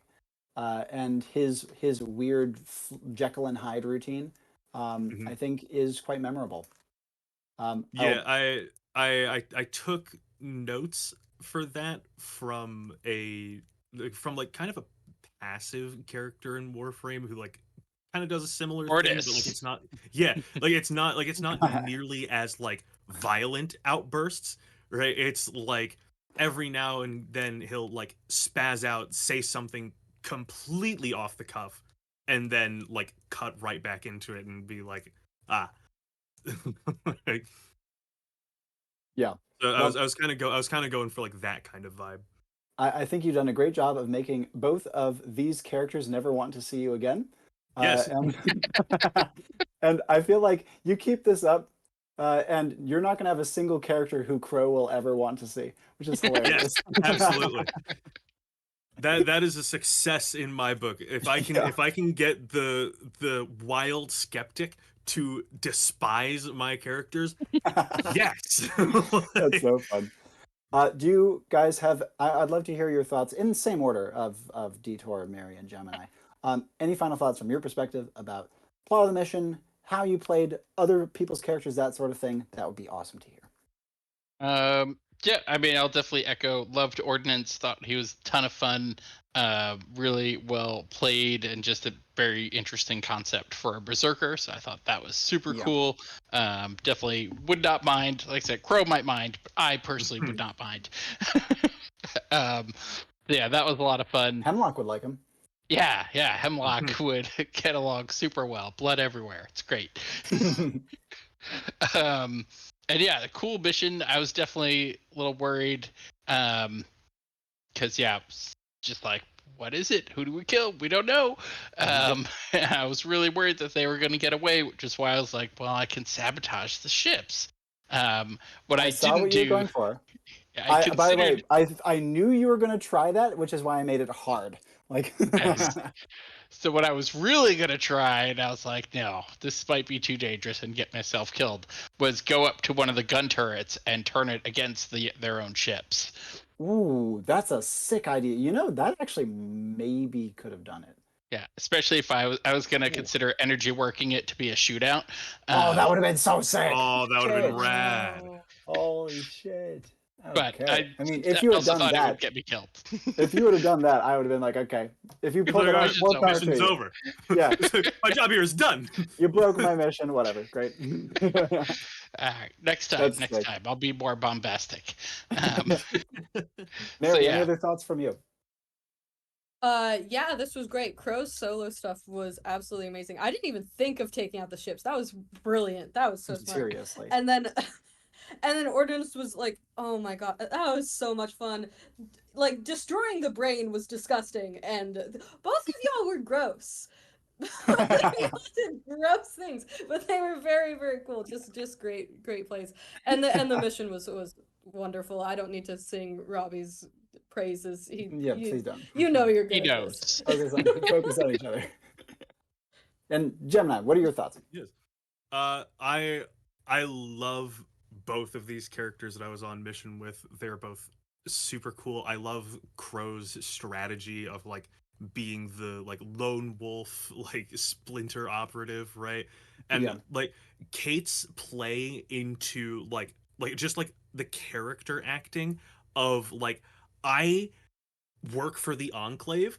I am like I'm ready to do this shit, right? And like the little bit of like, all right, let's get this done quickly. I have a meeting to get to, right? And then immediately realizing how deep of shit Kate got herself into, and just like the way that you played that was so good. I loved it so much. And it's actually funny. Something that I realized like just now, uh Robby, I started playing this mission very similar to how I played a mission that Zechariah was on a while ago, Breach Notice on File, because it has a very Oh similar yeah, premise. it does. And like I just instinctively started playing it like that. It's like, okay, we need Yeah. to find the thing. Like that's the thing. If people die in the process, whatever. But our foremost task is find the thing. And then I was like, you know what?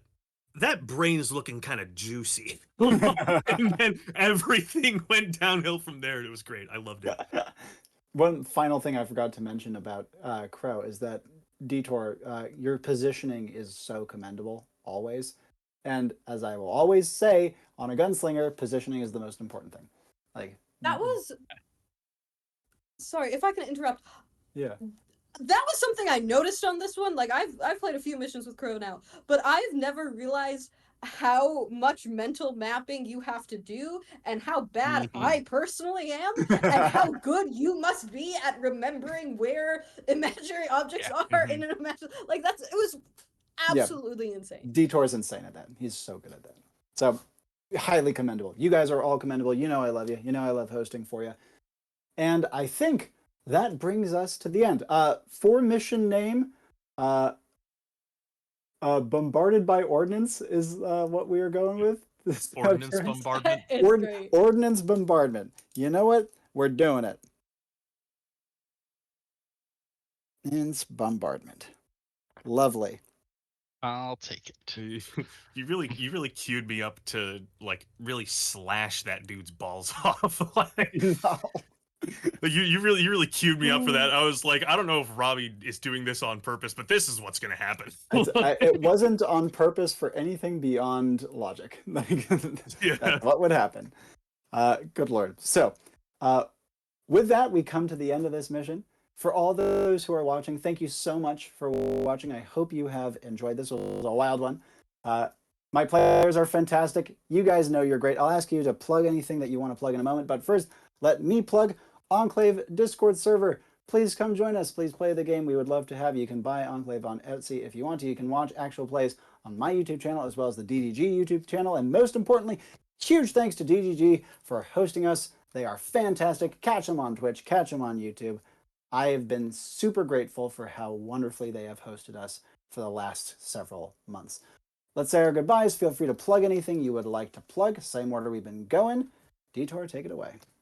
Sure. My name is David Torres, aka Detour. I am a card game designer. I have an active Kickstarter right now as Yeah. of when this is being played.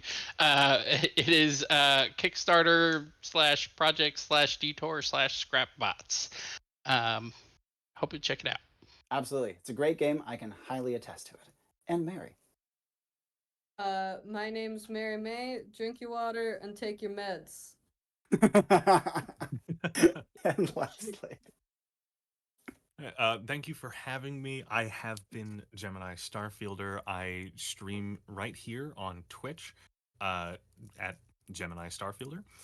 I am also a member of the Usual Furs up and coming group of streamers and content creators. But other than that, I do hope that everyone, not only playing, but everyone watching, has a wonderful night. And remember to stay funky and keep stargazing. Beautiful. And as always, my name has been Robby Howell, and ciao for now.